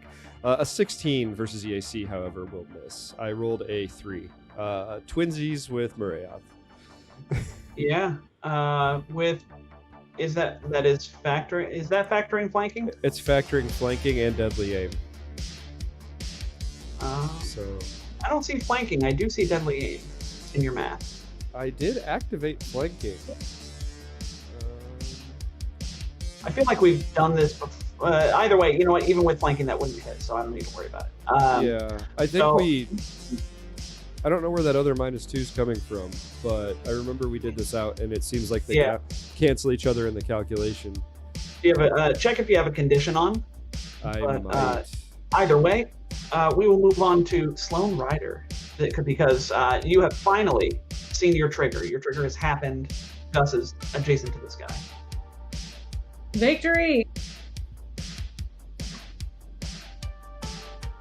So what does Sloan do? Oh, she shoots. I do in fact. And I she's can't I bored. can't talk with the push to talk and touch things on the character sheet at the same time. Messes everything up. A common problem. 27 to hit flat-footed EAC as long as their CR is less than 11. You better hope it is, because this is the first book 5, and that would really be nasty if I threw a bunch of CR 11s at you at level 9. But that is a hit, and Woo! just as before, that is 40 points of fire damage. But just as before, some of that is coming off the top, because these guys are fire boys, and thus use fire a lot. So Yeah, well, that's That how is what it is. sometimes. Yeah. So this person is going to come over here and see what they can do with a cone, because they also have.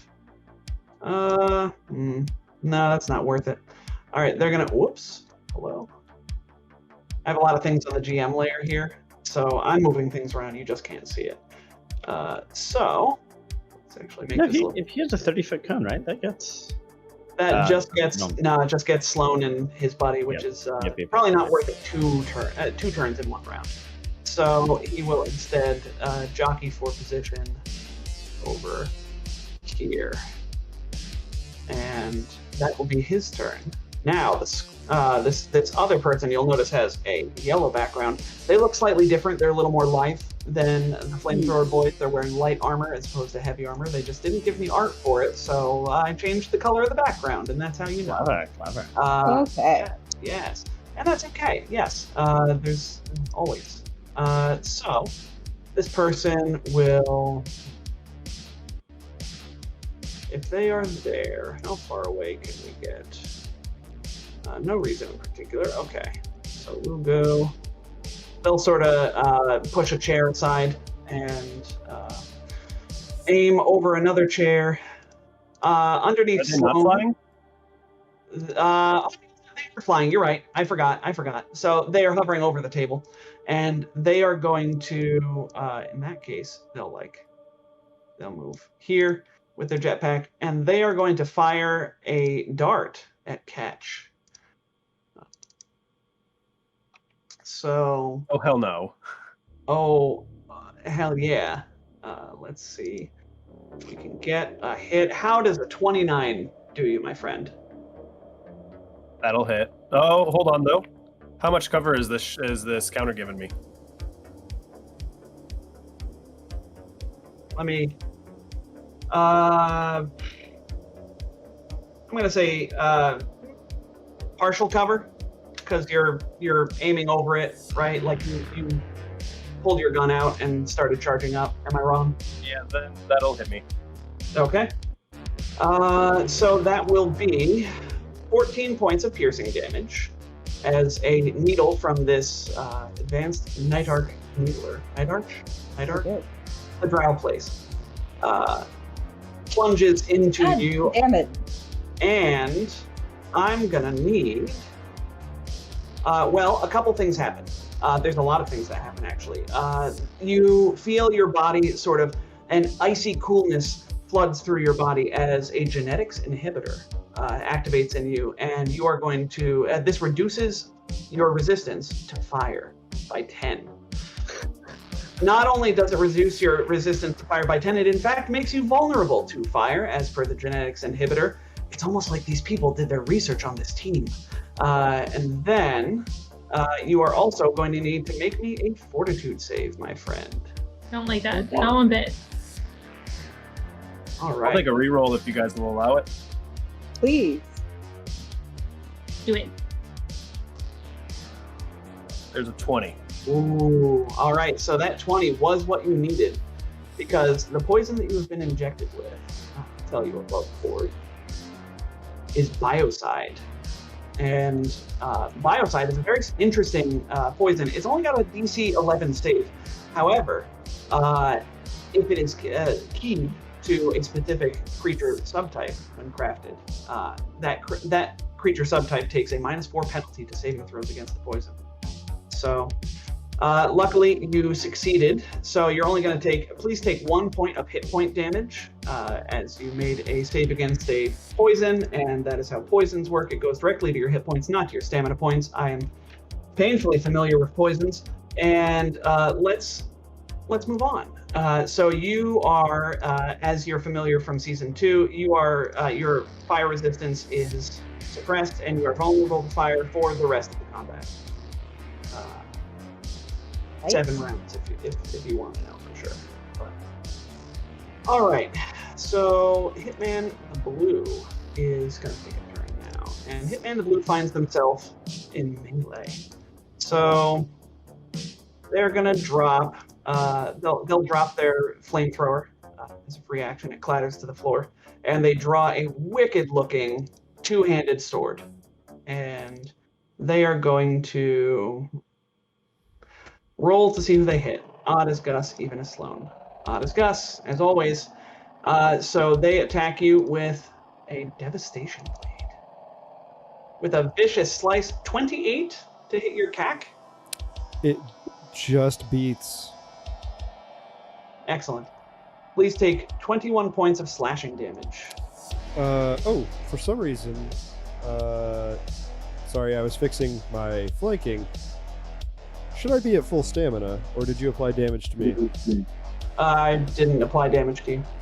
Okay, so you said 21. I am going to defensive dispersal, which I Okay. don't remember how much that protects me from anymore. 1 second, I need to click. I have so many buttons to click, Tom.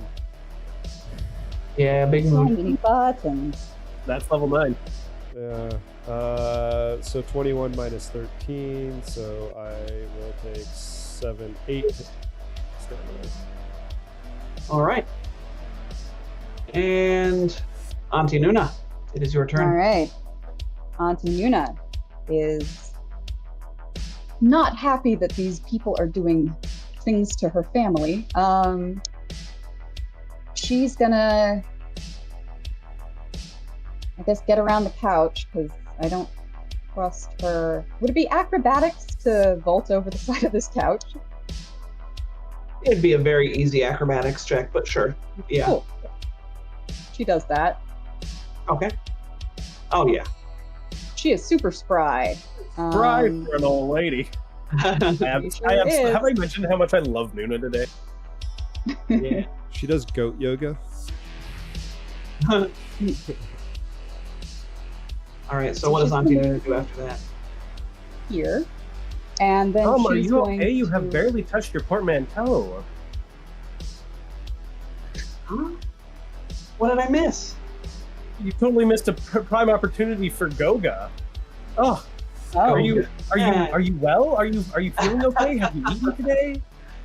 Go. Sorry, Liz. It's, yeah. It's not a she's prime gonna, partner. as her standard action, she's going to put that thing that envoys do, get him on blue and fire. All right. With a tiny little pistol. I should probably, and it's a fire pistol too. Yeah. You'll have Man. that. Oops. 19. A 19 will hit EAC. 9 damage. 9 points of fire damage becomes not 9 points of fire damage. But, you know, a little bit got through. I need to get some fusions for everyone. So, Honestly, she could probably use a new weapon. Did you say a 19 hit? 19 hit, yes.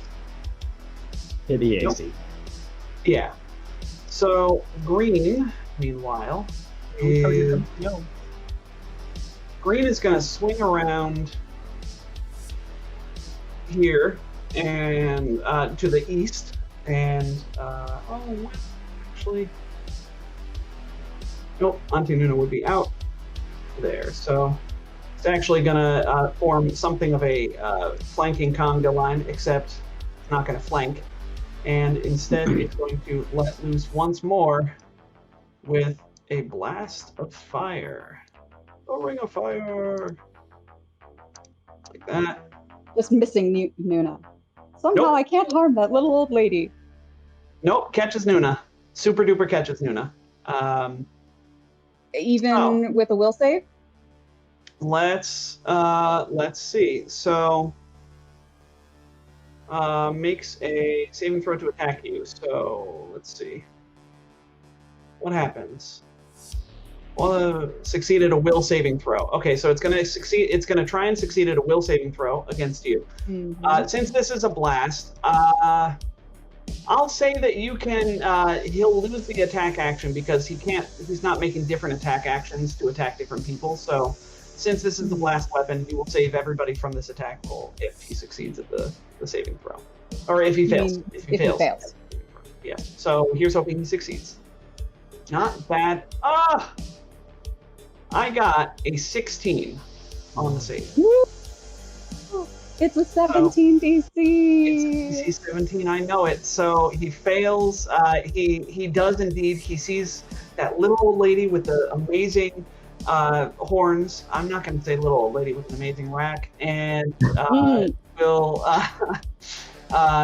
he stops for a second and thinks about the Images error of his grandmother flash through his mind. Yeah. His mind's Yeah. eye. And he just can't do it. So meanwhile, Catch, what fresh ale have you brought for us today? Catch says no. He's actually going to shift his focus onto the guy who shot him with a dart and tried to poison him, because nobody poisons Catch. But first, Except for Catch. nobody poisons Catch but Catch. That's my job. Would it be a culture check to recognize who these people are and maybe some racial things about them, like say if they have dark vision or something? They're wearing pretty heavy armor, but I'll let you try and make a culture check to Yeah, where's that sword identify the from? races. Just tell me if they have dark vision or low light vision or not. That's all I need to know. The people in the flamethrower wielding people seem to be human, and the yellow background person that is hanging back seems to be an android. Fools, absolute fools. So this will work against everyone but the android, and it doesn't matter for them because they're ignoring concealment with their blast weapons. So we're just going to go ahead. They turn out their eyes like everyone else in Starfinder. Quite possibly. Well, We're going to go ahead and move action, shift focus over to yellow background buddy over here. With superior firepower trained on him, and Catch's horns begin to glow, and that'll be his turn. Oh boy! All right, just betting it all on this attack roll. I love it. Maria, it's your turn. Moriath will also say no, and click Attractive Force on his character sheet, and grab the flamethrower that I believe Green is holding now.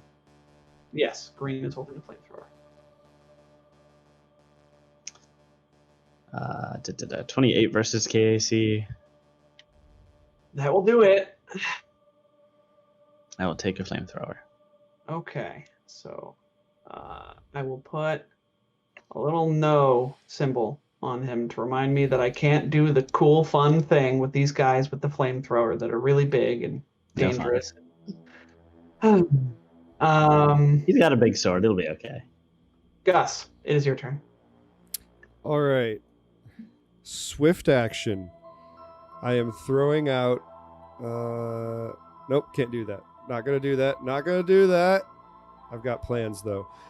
Swift action. No. I don't have haste circuit. Sorry. Thinking. Sorry.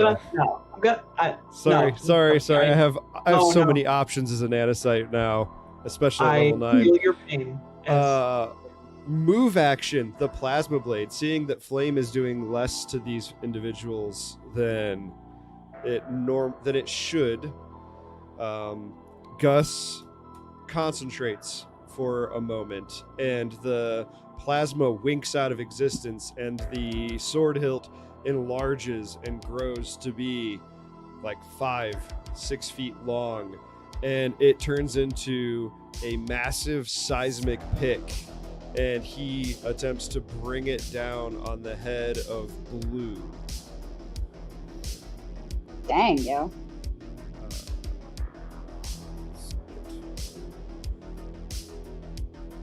Woo. A 35 versus KAC for only 32 sonic damage. It would be EAC since it's Girly Sonic, but Oh, only. EAC. Yeah, that's going to be a hit, my friend. So Nice. 32 big points of Sonic. Blue is hurting. Blue doesn't look too sharp, and that is. Oh no, that's not the end of the round. I saw Sloan's big initiative roll and figured we were near the end, but no, we're not. Sloan, please take your turn. Oh, yes. Let's shoot this one in between Gus and I in the back. Do it.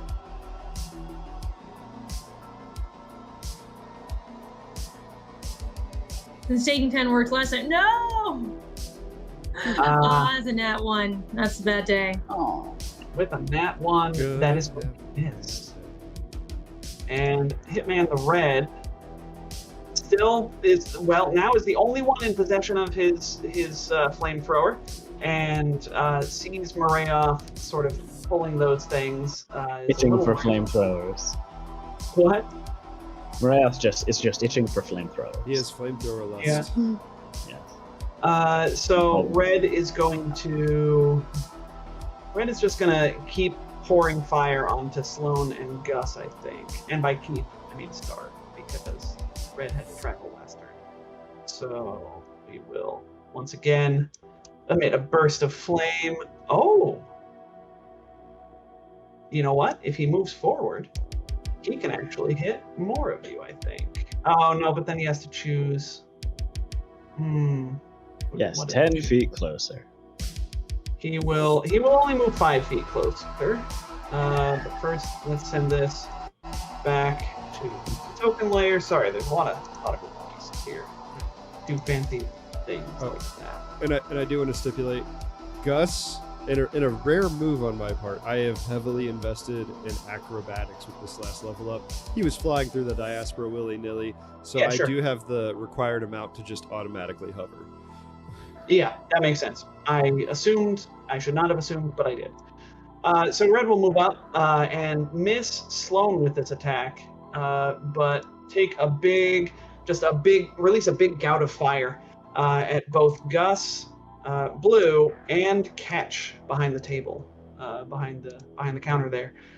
Catchy will get these partial cover from being behind that counter, so a +2 to your AC on this. So the hitman, the Red, is going to will fire at Gus first. That is a 32 versus Gus's EAC, which will hit. Excellent. Please take 19 points of fire damage. Now, is that significant damage, Tom? What do you mean? Because How my does one define ability significant? requires it to be significant damage for me to send out a cloud of nanites in it. I don't know that significant damage is a mechanical thing. I think it just means like 1 or more points of damage. Okay. Yeah. As Gus is hit with the flame, nanites start like boiling out of his arm, and he sends them to his left to cover Sloan. Okay. So nanites just sort of out of Gus, and go ahead and here. Let's. Sloan's not getting attacked. Yeah, but Sloan has been getting damage. Will eventually. Yeah. So that is Gus's interaction, and that's great because that means Red didn't get smacked for making ranged attack in melee, and then against his friend, we'll use the same damage roll, which is great damage, gotta say. That is a 31 to hit his friend, so his friend will also take 19. Moving this, but Catch, you are the only other one to get hit by this. So, there's that. Don't forget your resistances. And Catch. Let's get. Oh, that's not right. Dangerous. That is another 31 to hit your EAC, Catch. As gouts of flame pour down from the skies. And you are going to take 17 points because of soldier class features that this guy has. You don't take quite as much as the others for being so close. So 17 times 1.5, because you are vulnerable, is going to be plus another 8. So please take 25 points of fire damage, Catch. And this is a very disturbing feeling for you, I imagine, because normally fire is sort of not as big a deal for you, but not only is it a regular amount of deal for you, it is a bigger deal than it ever has been, I think, perhaps. So. Disturbing, yes. Who knew fire could get this high? Yeah. Well, I say that, but then there was that memory. But Oh yeah. the scrubber is up, and the scrubber. Oh, let me send this back to the GM layer. Scrubber is this time going to take a shot at Auntie Noona, or try to, and they are going to make a will save. Ooh, they make the will save. So with a 23. Shit. Cards off the table. Well, that's fine. They're just going to shoot you with some really nasty stuff. So they are going to make a shot. They still got to hit you, too. But that's a 28 to hit your KAC for 12 points of piercing damage. And go ahead and take, let's see. You're going to take, and I should mention as well, this guy has Hampering Inhibitor. You all remember that? You remember when Ogden took a Hampering Inhibitor and managed to slow everybody down? Now, you all are slowed by 50% when you're shot by this guy. So, Auntie Noona, your movement speeds are halved. Ketch's movement speeds are halved. Auntie Noona, you also have a -2 penalty to your both of your ACs for the duration of the combat. And please make me a Fortitude saving throw. Oh, okay. 24. You're fine, as you feel the same, you don't know that it's biocide, but you feel biocide coursing through your veins, but you manage to shrug it off because you're a tough old lady. So go ahead and take 1 point of hit point damage here at the end of the round. Now, we are a little over on break, I understand, so we are going to go to break mid-combat here at the top of round 3. So...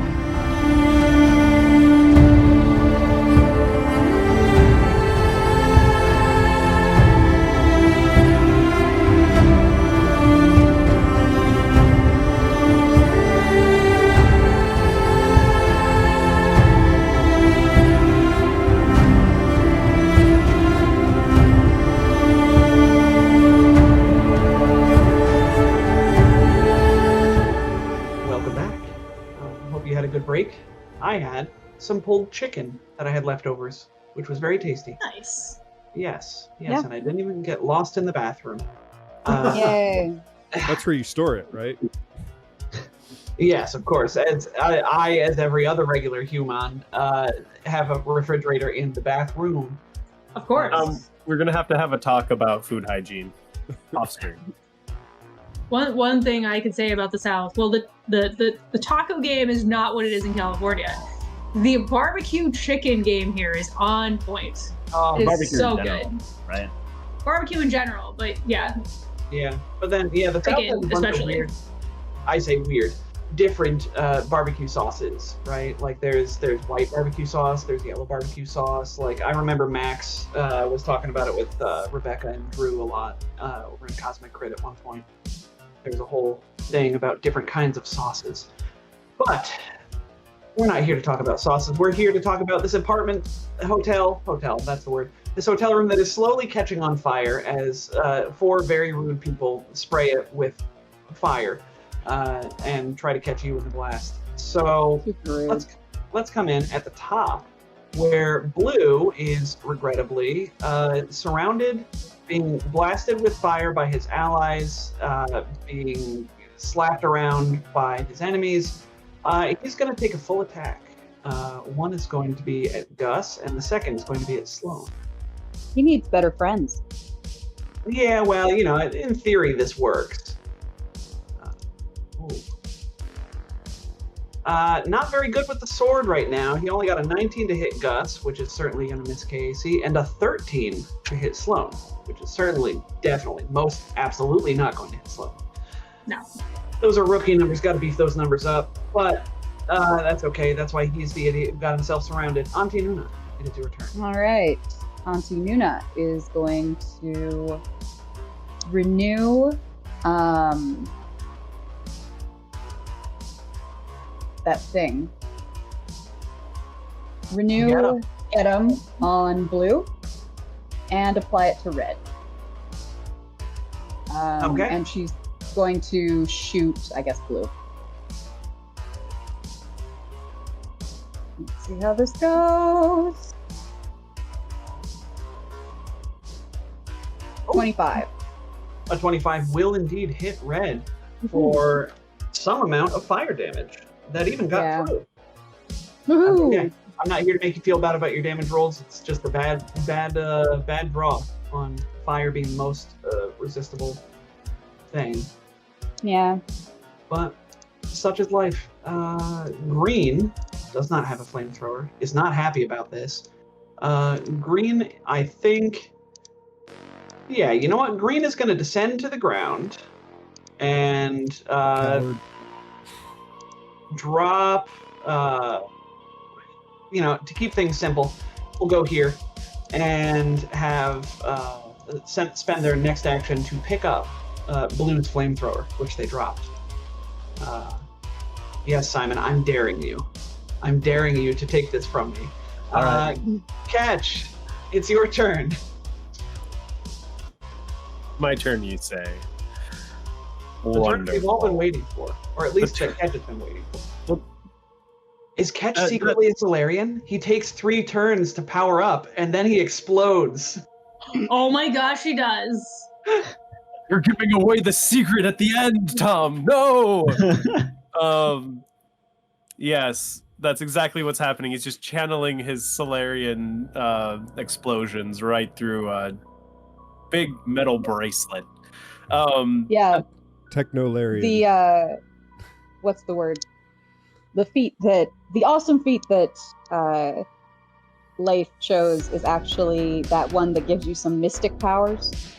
Yes, exactly. Okay, so Ketch has this known biohacker in his sights. He's going to go ahead, finish boosting. He sees all the flame flying around and how they don't care about attacking each other. So he's going to swift action, switch on his frost fusion and cancel out that fire damage. And he's going to fire. It turns it to half fire, half cold. No, it does not. It No? turns off the Ooh. half of the damage that it turns the half damage that is fire into cold. Oh, so what's the Yeah. other half? My mistake. Electric. It's electric. Boogie woogie woogie. Woogie woogie woogie. All right. So who are you shooting? Oh Oh, God. Yellow, the guy that has the yellow background. Right. Bye bye, Yellow. Same. So this is the weapon that we got off of the ooze at the end of the last mission that Ketch has taken bits and pieces off of and attached to his own gun to make it just so much better. He's found a way to really soup up that the energy matrix, and it's gone from just a plain old fire weapon to plasma. So he's reached the next level of ascendance in the weapon. Yeah, you get what I'm saying here. Anyways, let's roll Yeah, that okay. extra damage. I get that it's gross. That's 43 damage before all of the bull flame. Oh my God. 19. 62. Cold and electric. Oh, those are some numbers. Yellow. Yeah, you rolled really well on the 5d6 for that base weapon. What was I thinking? Throwing a 5d6 plasma weapon on that slime. It explodes. It explodes. You You don't were have gonna be any. nice. So, tell you what, you saw their fire resistance. Have you seen their cold resistance? So, What? I suppose, yeah, if they have Thermal capacitor. yeah. This one also has a small little shimmering purple force field around them. That gets blown away, obviously. But that shrugs off 5 points of this damage. So it is a total of 62 damage. Minus a little bit for cold resistance. So 57. really, they're taking this amount to their hit points. All said and done, they did just lose about half of their hit points. So you shoot them with this just whopper of a shot, and they actually, like, flavor-wise, not mechanically, float backwards, like, a good 2 or 3 feet as you hit them with this overcharged plasma shot. Goodness Gotcha. me. Ketch vents his weapon, but he's not smiling this time. He's all business. There's just a deadpan look on his face as he's just locked eyes with this guy. You Yeah. interrupted our vacation. Maria. Catch is still hung Didn't up. you see Yeah, the he's palm just so dumb. Didn't you see the palm tree icon next to our name in Slack? Sorry, only certain people will get that joke. I will press the disarm flamethrower button. Against whom? Against Green, the one who picked up the flamethrower. The one who dared him, of course. Yeah, the one who dared me. Yes. 30 versus KAC. A 30 versus KAC will, of course, clear their KAC. So the flamethrower. Two flamethrowers. Whereas flamethrower lust is never sated. Yeah, they're a monster. I guess I'll activate Gravitic Reinforcement while I have the move action. Okay. So yeah, they as soon as they pick up, as quickly as they pick up that flamethrower, it goes zipping out of the hand, and flavor-wise, they don't even touch it. It just sort of, they go to reach for it, and you just zip it back. So, Yoink. Yep. That is a rude pile of bugs. Gus, it's your turn. So I have a quick question, because I haven't had to do this before. Can I use a greater action to substitute for a swift action? Could I say use a move action? Okay. Man, PF2 is spoiling me. Just having actions is great. Yeah. So as a swift action, I'm going to spend a nanite surge to... Let me do the thing. There. Spent the nanite surge. I am going to put reactive repair on Sloan. Ooh. So it's now fast healing 3 and 5 temporary hit points every turn. Then I am going to use my move action to spend a nanite surge to do. Wait, no. I'm spending a nanite surge. I need to use a swift action. I'm substituting my move action for this. My sonic pick is transforming into a cloud of nanites, and I'm hurling them at Catch. Oh. Interesting. So, whoop, whoop, get him in that cloud. And then for my final standard action, I'm spending another nanite surge to activate reactive repair on Catch. He's gone crazy with the nanosite powers. So, love that. Man, I feel so obsolete. No. This costs me so much move economy to do, where you could just be like, boop, feel better. And these are limited per day. I only get 8 nanite surges a day, and I'm down to 4 right now. Well, maybe you want to use that. Fast healing? 'Cause I was going to do some healing on Patch. It's fine if it stays on him. I have bucket loads of HP and SP and all sorts of other options. I would just like to have that security blanket as an oh no. Okay. Yeah, that won't be the last time Catch takes damage. And it's not that much back immediately. It's just what, 2, 3 fast healing? It's now 3 and then 5 temporary hit points every turn. Okay. So 3 stamina points. Important. 3 stamina points every turn at the beginning of your turn, at the end of that, and then the 5 temporary hit points. And because the first cloud that had Auntie Noona and Sloan in it was part of that faculty ability, at the end of my turn it fades, and I have used every action I have. Okay. Golf clap. Yes, very good. Sloan Ryder, it is now your turn. Please gain 3 stamina points and 5 temporary hit points. Yes. And then play through. What you gonna do? I don't know where to keep track of these temporary hit points. That'll do it, folks. I made little icons specifically for it. Yep, Jack made those and then sent them to me, and I added them as a custom token thing. The little first aid cross, that's the countdown on your fast healing, and then the HP one is obviously where you just track your temp hit points. All right. Very nice. All right. Well, I shoot blue. No, don't.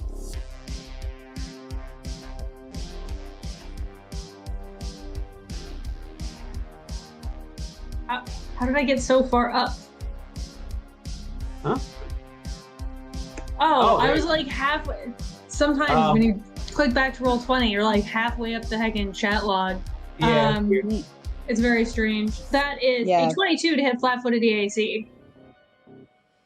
That will hit flat-footed EAC and 22 points of fire damage.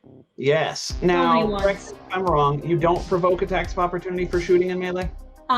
Okay. Yep. Just wanted to make sure. I am an uncanny shooter. Yeah, very uncanny. You're something, all right. Murder machine. That is fire damage, and that some of that even goes through. All right. It is Red's turn. So Red is going to do what Red has been doing, and this is round 3, so yeah, and Red's only shot twice. So Red will fire a flamethrower, and Will save? I'm wondering about that. I'm trying to decide which way they want to maneuver here. If they go there, and I rotate this around. Whoop. They go here. They catch you, but not you. But if they go here, they catch those two. Cones are fun until you really have to think about it. Yeah. Yeah, so you know what? They will do this. So they're gonna move. No, stop. Oh my gosh. Go to the token layer. They are going to take a shifting 5-foot guarded step over here, and then they're going to fire. Green is the one that made the will save, correct? Liz? I wasn't keeping track. Yeah, I wasn't either.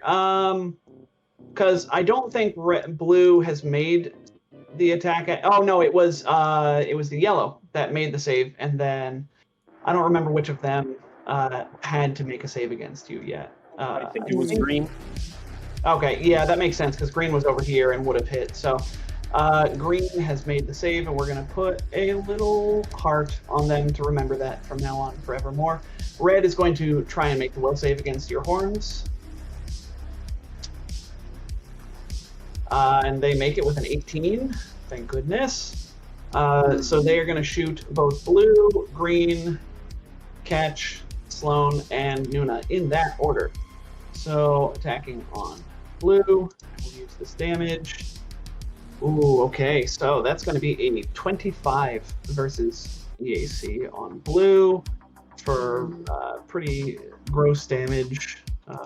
They take some of that. Blue is not looking good, but can't seem to get out of the way of these shots. Like, guys, stop it. Guys, it really hurt. This actually really hurts, okay? I know we talked about this in the training room. No, these guys are hardened hitmen. They wouldn't give in like that. So then another shot against green. Is definitely a hit for that. And then against Sloan. Sloan, that is a 32 versus your EAC, so that is going to hit. Please take 13 points of fire damage. Against Catch. Oh, that's a 25 versus your EAC, Catch. Remember, you have partial cover for +2 to AC. In that case, it will miss. Well, shucks. Then we shoot at Auntie Noona. Auntie Noona, you are going to get the gift of a 25. Man. Yeah, that'll hit. Damn. 25s. All right, please take 13 points of fire damage. And that is this guy. It's whole turn. The scrubber, meanwhile, is going to turn their attention on Sloan and fire at Sloan. This guy's going to give Sloan these things. Nope. Man, biohacker NPCs, am I right? Single shot at Sloan. That is only a 21 versus your KAC, Sloan. 21's probably going to miss, yeah. Oh, I have to open my character sheet again because when you told me to take damage, I clicked back and closed everything by accident. It was not my day. Wah, I wah. apologize. Bad UX. What was the number? 21. 21. 21 is a miss, yeah. Yeah, I figured as much at this level. I mean, who has AC that low, right? He says, thinking of his NPCs. But that's the scrubber's whole turn. I guess they'll hover over this way, over the table a little bit, try and get out of line of sight of Catch, put some bodies in between I them. was thinking of Finn. Oh, yeah, I was thinking of Finn too. I was, but I was also thinking about my NPCs, and that's the one I said out loud. So Blue, on their last legs, is going to. Oh, let me send this to GM layer so you all can see a little better. Blue is going to attack. Take a single attack at Sloan, who has hit him more with the Rack Devastation Blade. That's a 31 versus your CAC, which I hope hits. Please take 21 slashing damage as this sword swing, swing, swing right across your chest. Who'd you attack? Sloan. Okay. Yep, so Sloan takes 21 piercing. And Don't we are forget to on... Don't forget to subtract the 5 temporary hit points for Sloan if you've acted yet. I can't remember if you have. She has. And we're on to Auntie Noona. All right. Auntie Noona is going to look over at Catch, who is looking a bit worse for wear, and say, so, sorry, did Catch take damage last round? Yes. Okay, great. Sure. Yeah. I'm pretty sure. I've been hit multiple times by multiple flamethrowers. I can't remember if I've been hit last round or not. Well, get back 21 stamina points. I'll take Be it. like, Catch, you're doing great. I'm very proud of you. Which means that she can only get one of these guys. She'll go with Blue. Well, Ketch's arc is complete. Somebody's proud of him. He can go home. Oh. Okay. So Auntie Noona get him Blue and inspires Catch. Actually, I guess Mariah will say, are we sure we don't want to get the one in the back? You mean the yellow one? Yeah. Or, okay, that one? I guess it's yeah. I don't want to suggest too heavily. If other people don't care, then. We're going to lay its blade and move on Yeah, to we're the man in the green, who once again finds themselves without a pronking flamethrower. They are just going to run. They're going to run over here and vault over the Mariah table will say, no, there's a third flamethrower right over there. in somebody's hands.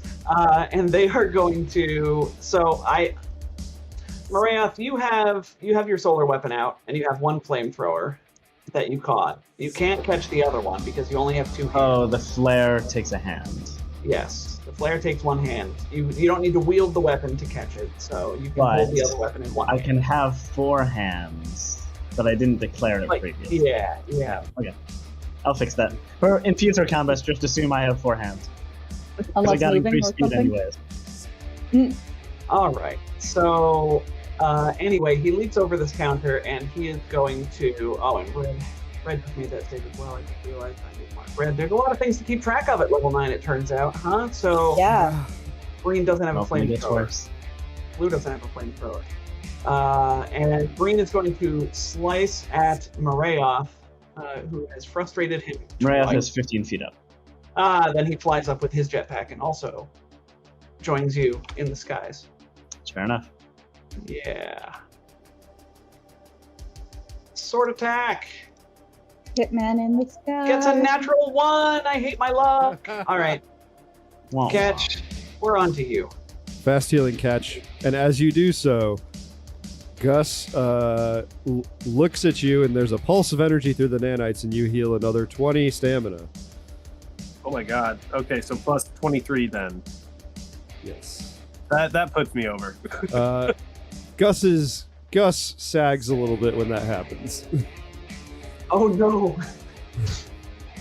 Oh boy. Well, do I keep the temporary extra stamina points or no? That doesn't matter. No. Let me Oh, I didn't know that I'll was pushing figure- you over. I'll figure the numbers out here in a second. Since I can Sorry, transfer Goblin a King number gave of my own stamina to a creature.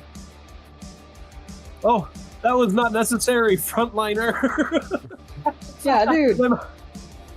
I've got hey, we so have many 10. hit points and stamina. You have no idea how much hit points I can recover. I'm fine. Well, I appreciate it now, seeing that I've got a friend here standing next to me.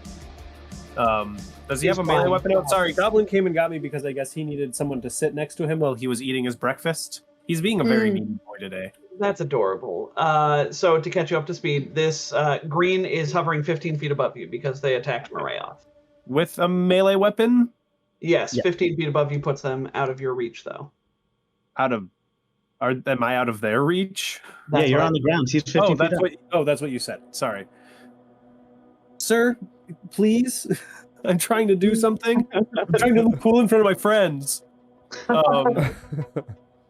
He is going to go ahead and aim at yellow since he's still got everything else going for him and fire again. This is going to ignore +4 AC that he gets from any cover between himself and I. And here is the attack. 34 to hit EAC. Goodness gracious. Yeah, that's going to be a hit.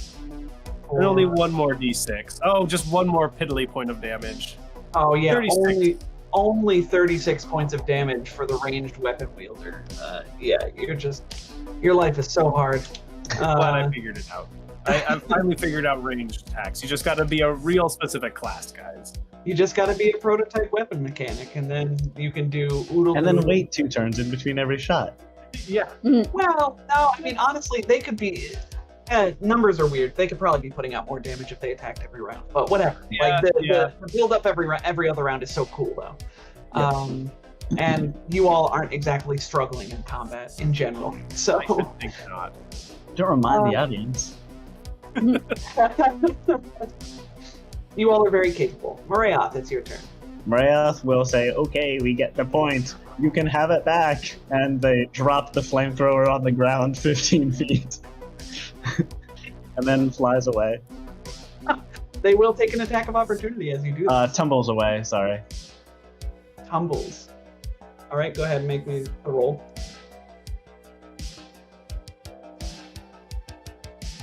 37. 15 plus 1.5 times CR. That gets it. Yeah. Yeah. So, all right, you do that. They half-heartedly try and like swipe at you, and visible frustration is visible. Yep. No, it's still my turn. Then I also grab that dart gun. The dart gun? Yeah. No, not my dart gun. No weapons for you. Man, I had a whole book of just, nope, they're integrated weapons. Nope, this is a robot too. Oh, you get to keep it probably. That's a 23 versus KAC. Dude, this is a biohacker. These guys, that beats his KAC. The pistol goes flying through the air. The purple tendril whips out and pulls the gun and says, oh, this is not a flamethrower. Okay. Well, that's fine. I just get to do other cool things. This is fine. It's fine. Gus, it's your turn. All right, spending a nanite surge, turning that cloud back into a sonic pick. And then I'm swinging it blue. Let's get one of these guys out of here. You're out of here. They still have Ginnam on them, it looks like. Yes, they do. Yes. I'm still flanking, still have deadly aim. Here we go. A 29 versus EAC for 31 sonic damage. Your pick connects with this guy's head and just keeps going through, and then just like that, the jetpack sort of like, pushes him away from you, and you almost lose the pick, but you manage to pull it out, and his body just sort of flies into the wall behind you. Oh, that's gross. See, in my head, it's a sonic pick, so I'm not picturing it looking like a normal pick. I'm basically picturing it like a baseball bat with some contacts on the end, and when it strikes something, it sends a sonic pulse. So I kind of picture I like baseball bat him upside the head, and it scrambles his brains, and he just kind of ricochets off to the side. That is That's fine. worse. Like, we don't see any of that, though. He just goes and then slumps. That's true. All in Alright. his head. It's all in your head, buddy. Sloan, fast healing, temporary hit points. And as you do that, I guess take 15 stamina. He's a giver, he gives. Good stuff, good stuff. I will dart around behind Red. Whoop! And shoot that one in the back of the knee.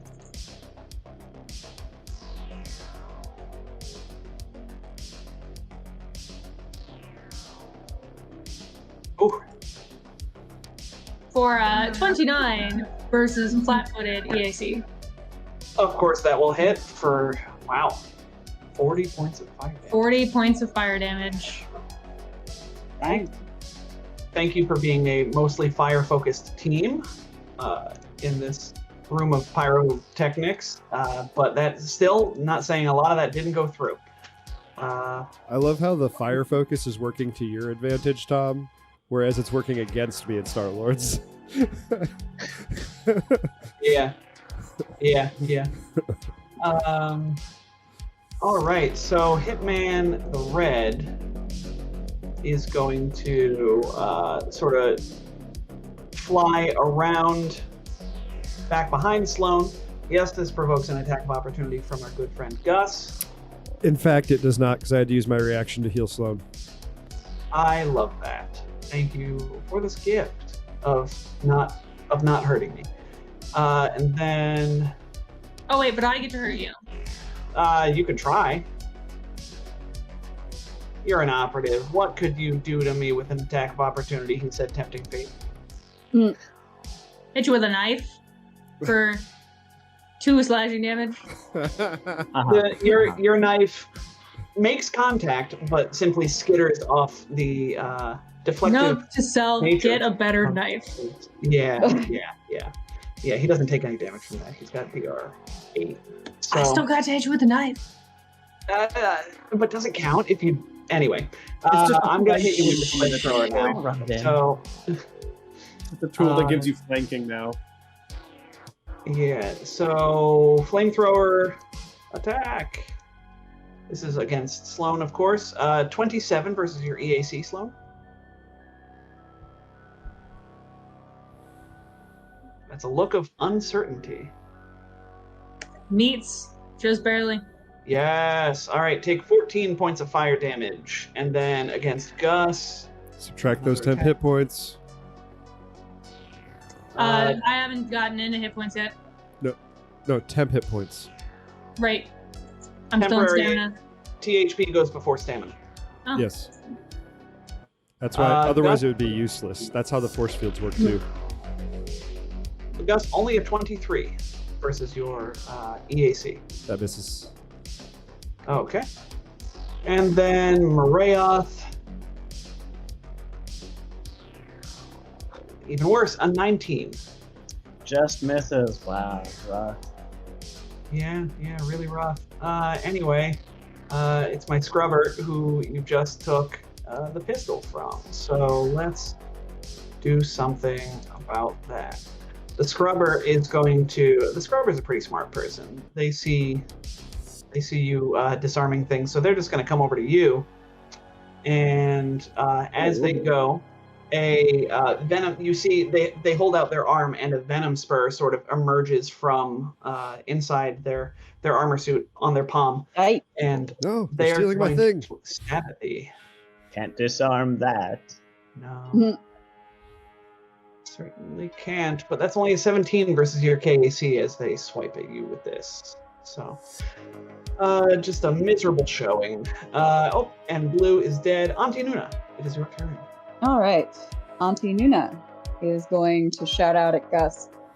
Gus, thank you very much for healing your friends. I'm very proud of you, but you need to fill your own cup first. Get back 21 hit points, by which I mean stamina points. Gus? Yes. That wasn't And Gus's voice. No, that was a me voice. It sounded like cracks all gas to me. Yes, greatest cook in all of the galaxy. All right, what else is Noona do with her move action? and she will put a get 'em on the one that is fighting Marayoth, I guess. She'll be like, Marayoth, you can get him. I know you. I believe in you. Oh, thank you. Okay. And now it is green. And you know what? Green will descend 15 feet. They'll sort of drop heavily to the floor. And as they're coming down, they will make a single attack at Catch with their Devastation Blade. So Catch, coming in hot. Please don't. How's a 30 do your KAC? It does it dirty, Tom. Does it dirty. Well, please take 20 dirty points of slashing damage then. All right. 15 slashing damage. Okay. Because 5 temp HP. And I get that temp HP right back, so I'm not even going to take it off the thing. You scoundrel. Take your turn. Catch is going to have to refocus here. Fast heal. Ah, yes, and +3. Aha. Okay. Catch, if you were worried about that attack of opportunity, you could wait a turn. Oh, that's actually a really good point. Catch is going to delay until after Marayoth. I hate you all. Maria, it's your turn. Marayoth will say, see you later. Be the biohacker. And move away to here. Please using tumble acrobatics. unless you want to get an attack opportunity. Yeah, I'll tumble. No. One. Yes. That We is a gotta go 23. reroll. That is a 23 still. But yeah, It is. probably not. Not going to do it. We have rerolls? Reroll rolls? I can't tell. We do. We have It's a two of reroll. them. Take one. Is it worth it, really? I mean, we only have an hour left. We have 2 left. Take one. All right, I'll take it. If you get insist. If you don't lose it, they just van. If you don't use it, they just vanish. That's So. true. Yeah. Oh wow, Ah! a 2. 24. 24 does it though, right, Well- Tom? No. No, I'm going to attack you now. that's all right. That's a 29 That's versus your fair. KAC. That's a hit. Please take 10 points of piercing damage, and please make me a fortitude saving throw, as you are hit with this venomous spur. You're No. fine. Please take 8 points of hit point damage, as you made a save against an affliction. 10 and 8. Got it. The 8 comes from health. Got it. And the 10 was physical? Yeah. Yes, piercing. So they skewer a couple bugs on the way out. And then you may proceed with your turn. And then I take a sword. And I Try. guess that means like dropping the needle gun on this table. Oh my over god, you're just leaving my weapons all over the pronking battlefield. I hate it. He's proficient in reposition weapons. Okay, the sword is yours. This glorious sword flies through the air. Marayoth spins it around experimentally. We do not know how to use this. The fun thing is, you do actually. Right. You get advanced melee from being a Stellarian. Oh. I hate it. He's All just right. naturally gifted. He doesn't understand how he's so good with it. Thanks. Sorry. Yeah, we've been calling Marayoth P a lot this episode. All right. That's alright. I'm bad too. We all try. Catch. Okay. Catch just kind of grins at the dude with the green dot, and then continues to fire at his friend because he's got him focused. Hmm. I'm coming for you next. Green, like, sort of, ineffectually tries to shove your gun aside or something, get in your way, but doesn't have a mechanical way to do that, so. Everyone has an unarmed. Oh no, that's Pathfinder. No, that's Pathfinderism. Ooh. All right, so catch with a 29 to hit. That is 35 points of cold and electric, even with +5. +5. Well, that counteracts their cold resistance then. But even with the cold resistance, before that +5, they are going to similarly, as they lose control of the jetpack in their life, they fly, we'll say, into the ceiling, and then fall the 30 feet to the ground with these sickening jetpacks, man. They're really dangerous if you pass out. Or They sure are. Jetpacks. Miracles. Catch vents the steam into this guy's face, kind of as a taunt. Gus's wings flap powerfully, launching him out. And 15.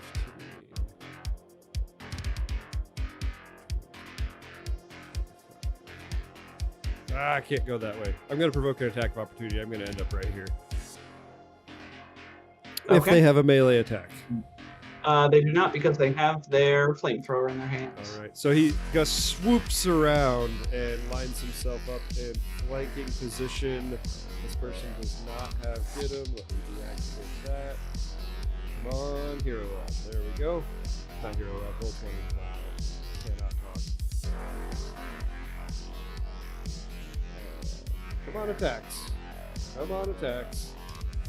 Character sheet's just being super slow today. And I'm going to swing that seismic pick into them from behind.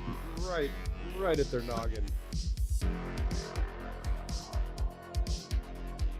Brutal. 34 versus the AC for 33 Ow. sonic damage. Please stop being so consistent. It's scary. That's a lot of damage. That was a 19 on the die. I've been rolling rocks with that pick. You really have. And you've been smashing rocks with that pick, too, probably. Yes. Sloan Rider, it is your turn. Sloan is going to. Oh man, they're so far away. Let's see. Fast heal. 10 hit points. Fast heal, 10 hit points. Fly over.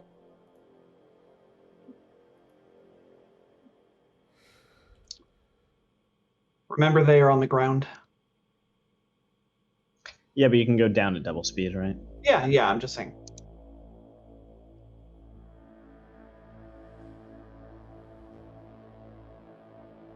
Yeah, that's only 30 feet. I have 40 feet of movement, so I can go down onto that counter and then shoot them in the face. Okay. So Sloan lands perfectly on the counter and then points a gun in this guy's face.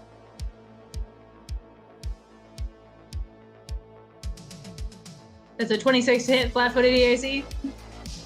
That will hit for 30 fire. Okay. And it is now Red's turn.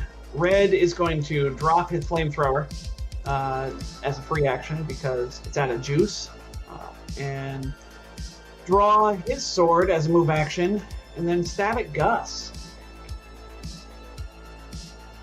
Fair. Gus, that is going to be a natural 20. Ooh. So Cyto conversion. before I break my heart by looking at all the cool things I get to do, go ahead and roll the cyto conversion. I did not get it. Ooh, I was very so close though. It was a 14, needed a 10 or lower. So this wounding, rack devastation bleed, does get a natural 20. And we're going to roll on the wound table here. Ooh. Give me something good. That's only a 2. So, yeah, you get a d6 of bleed damage. No save. And please take 48 slashing damage. 48. I am going to spend another nanite surge to react to defensive dispersal. You better hope you don't have any more fights today, my friend. I know. Yeah, geez. Defensive dispersal. It was. Come on. I think it was 13. So I should have taken how many? I'm sorry. A total of 48. 48, so 38, so 35. Oh, thank you, Noona. And then I have bleed. What? I'm bleeding. You are bleeding 1d6. At the start of your turn, you will take 1d6 bleed damage. It's just straight damage, and there's no save for that. You'll just stop bleeding the next time you take magical heal. Okay. Or you can. Sorry, there's also the medicine. I think there's a medicine function to stop bleeding. So that is Hitman Red, and now the Scrubber's turn. Oh, the Scrubber's dead. Oh, look at that. They won't be doing any scrubbing soon. Auntie Noona, it is your turn. All right. Auntie Noona is going to put a Get 'em on Red and a Get 'em on Green, and she's going to fire at Red, I guess. Yes, Auntie Noona. Destroy. Yeah, with her little pistol. Her fire-based pistol. You don't know how weak they are right now. They could just have like 2 hit points left. Yeah, okay, so it's 21 to hit. On Green? On Red. On Red. Joke's on me, their ACs are the same. I just needed to know which one was taking this fire damage. Yes, that is a hit. So that For would be 8 fire damage and then minus whatever. Okay. And we move on. It's now Green's turn. What does Green do? They don't have a sword. They do have a flamethrower at their feet. So they're going to pick up the flamethrower, and they are going to... Slight nitpick. I think the flamethrower is in this square. I'm sure you can pick something up from an adjacent square without issue. Okay. Yeah, I'm going to pick up a flamethrower. Because I think I've earned flamethrower. So I think I've earned a flamethrower today. You have worked very hard. Point blank shot at at Catch with a flamethrower. So this guy is going to level because he saw you drop the scrubber and is going to Sloan, stab him. Take a shot. With yeah, that's true. Sloan does have a reaction. I don't know that she can physically damage me with that knife, though. I don't think I can. So that is a 26 versus Ketchin's EAC. That will hit. All right, please bear with me as I roll this round because I think I can actually hit Auntie Noona as well. No, rude. Yes. If we fire it as a 90-degree cone, we will hit Auntie Noona. I'm not even going to throw it up there because we're running out of time here. So please take Catch. 17 fire damage times 1.5 is another 25. Please take 25 fire damage, Catch. And again, this fire licks across your body in a way that you're not used to it hurting as much. It is probably... It might be disturbing. And we move on to Maria. Maria will begrudgingly do damage in this encounter. Taking a full attack. Take my flamethrower for the 4th time? Yeah, I'm not feeling it. We'll take... I'm just goofing, I hope you know. I'm not actually... Okay. Full attack with Solar Flare on the guy down below. Does 19 versus EAC? 19 versus EAC will... on the Hitman. That will be a hit. Yeah.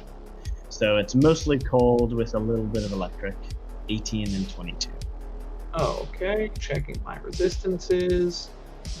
18 and 22. How much of it is electric? The 3 and 3. Okay. So it shrugs both of that off.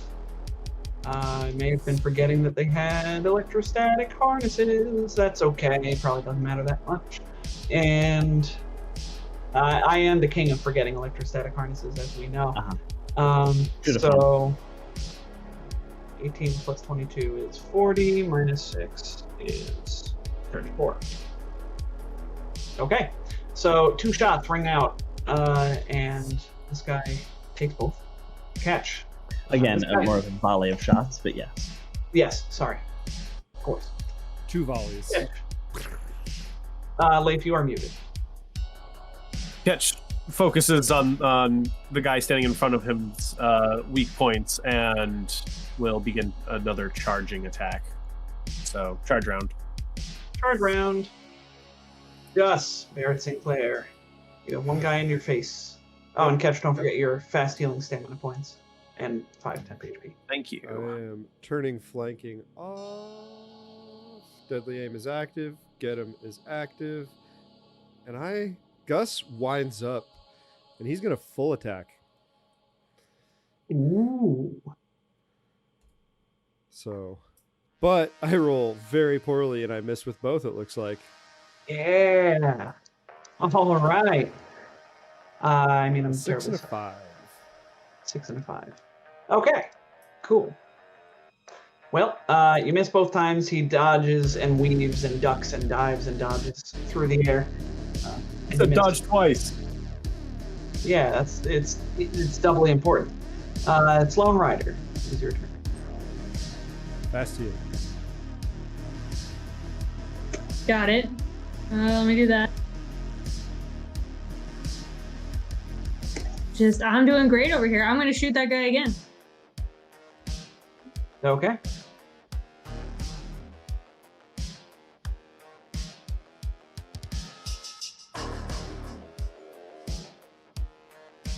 That is a 23 to hit flat-footed EAC. That will be a hit. For This is a flat-footed debilitating trick. I've been messing with my macro. Apparently putting commas in it makes it not work. yeah, because comma denotes the next option in macros. It's weird. It's writing macros on Roll20 is weird. But that is a hefty amount of fire damage. 46 minus resistance. That number. It's a big number, regardless of resistances. Right. Anything with your move action? It is 46 points of fire damage before resistance. Nope, I throw it in the trash. Okay. And Red is going to... Herald scoops it up. Nom nom nom. Thanks. Nom, nom, nom. Red is going to do the same thing, Gus. Red is going to follow suit and try and attack you twice with his Devastation Blade. Getting a 19 both times versus your KAC. Surprising no one. Auntie Noona, it is your turn.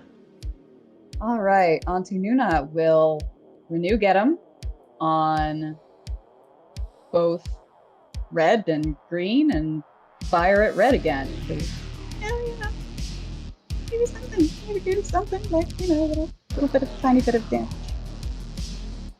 Phew! Ooh, she got a nat 20. Whoa. Heck yeah. All right, so natural 20 versus... I'm sorry, I was so excited by the natural 20, I forgot which color. Red? Yes. Okay. So natural 20 on red is going to get a significant amount of that fire damage through now.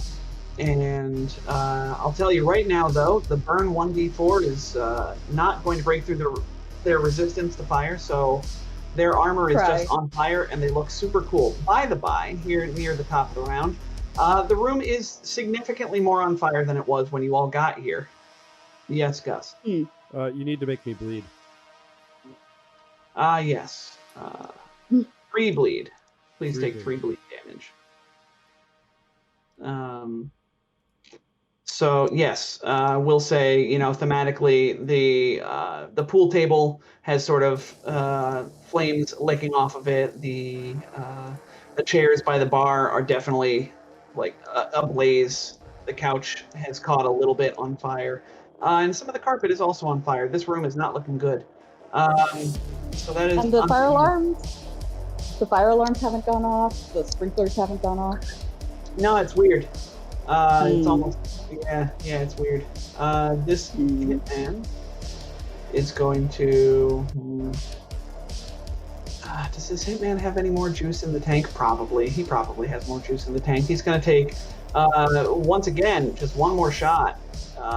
But first, he's going to move away from Sloan because he doesn't want Sloan to hit him again. Oh, wait, no, Sloan can't hit him. But he's going to position anyway because he wants to hit both of you with this flamethrower. So he'll actually step over here.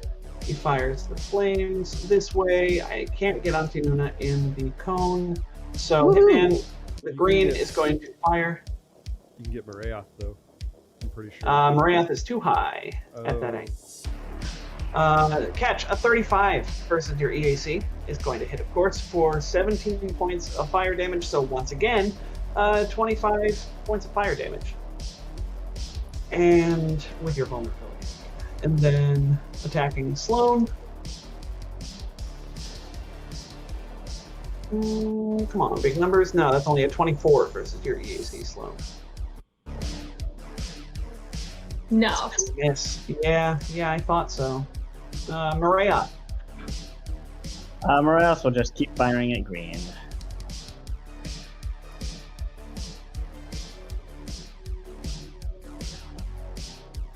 Don't you know who we are? Oh, I guess yes, because that's why you're here. Yes, that makes sense. Yeah. He goes to nod snarkily, but then you shoot him dead. So green dies. For what it's worth, green dies on the first shot, and I would allow you to redirect your second shot to red. Oh, thank you. Kind of benevolent. I've always been on the fence as to whether or not, like, because I can see the arguments for both, but I don't know. Yes, So, 31 to hit, obviously hits. 21 points of cold and electric. How much of it is electric? It is 2. So, 19 points of damage total. Catch. It is now your turn.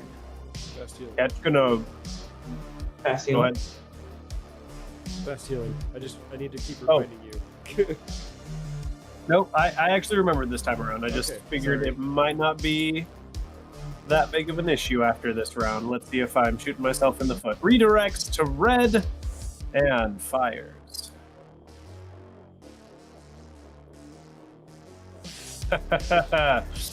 35, I'm sure will hit. Let me roll you the extra 5d6.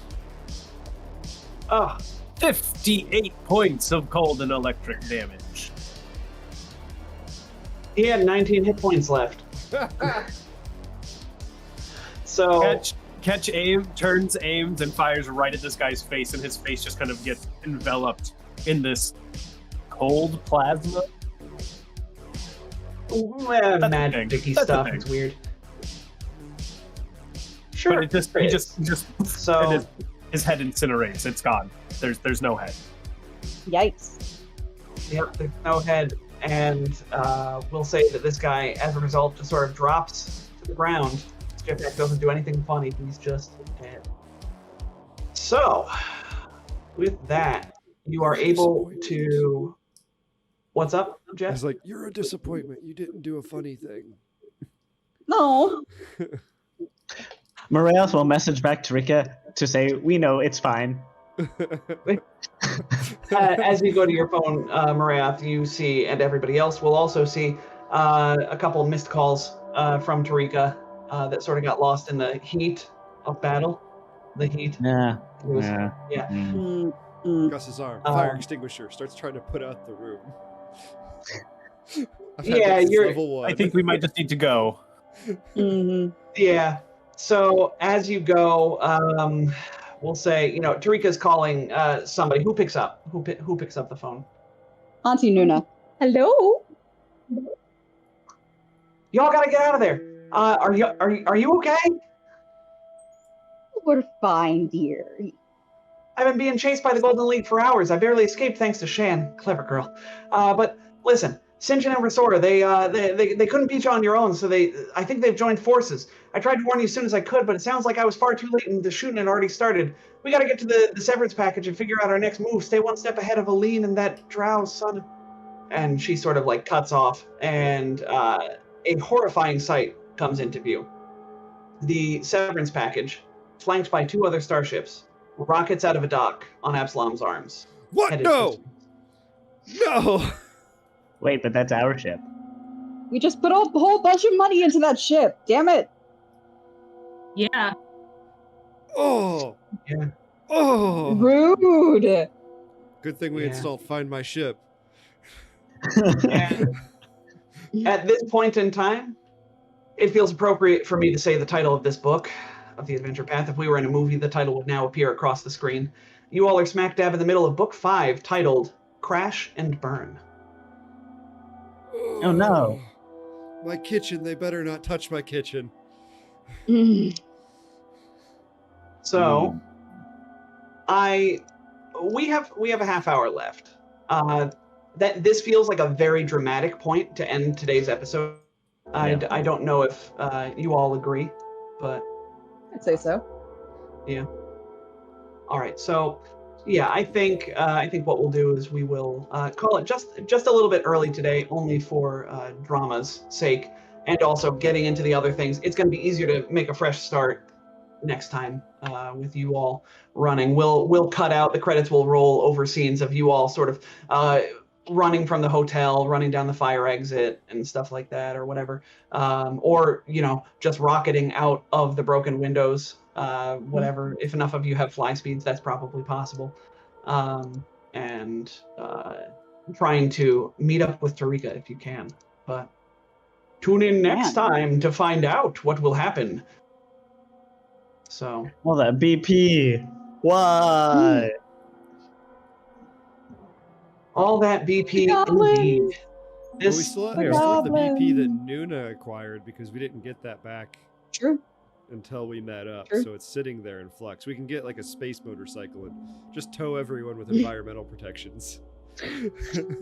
Yeah, you'll figure something out. The AP has not left you high and dry permanently, but things are not looking good for you right now. So look forward to finding out what will happen in part 2 of Crash and Burn.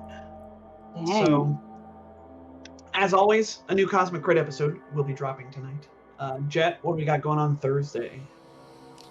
Thursday, you guys are staring in the face of a very decrepit-looking Endbringer devil, and I'm curious as to how you're going to react to that in the moment. At level 10. Yeah. That's pretty spoopy. Well, thank you, Leif, for running our audio through Groovy, the musical Discord bot. Who do we have to thank today? Today, we are thanking the usual White Bat Audio, Relax Cafe, and Rittamin, all on YouTube, all 100% free, all 100% awesome. Excellent. Our character art. Also a special no thank you to Tom for that ending.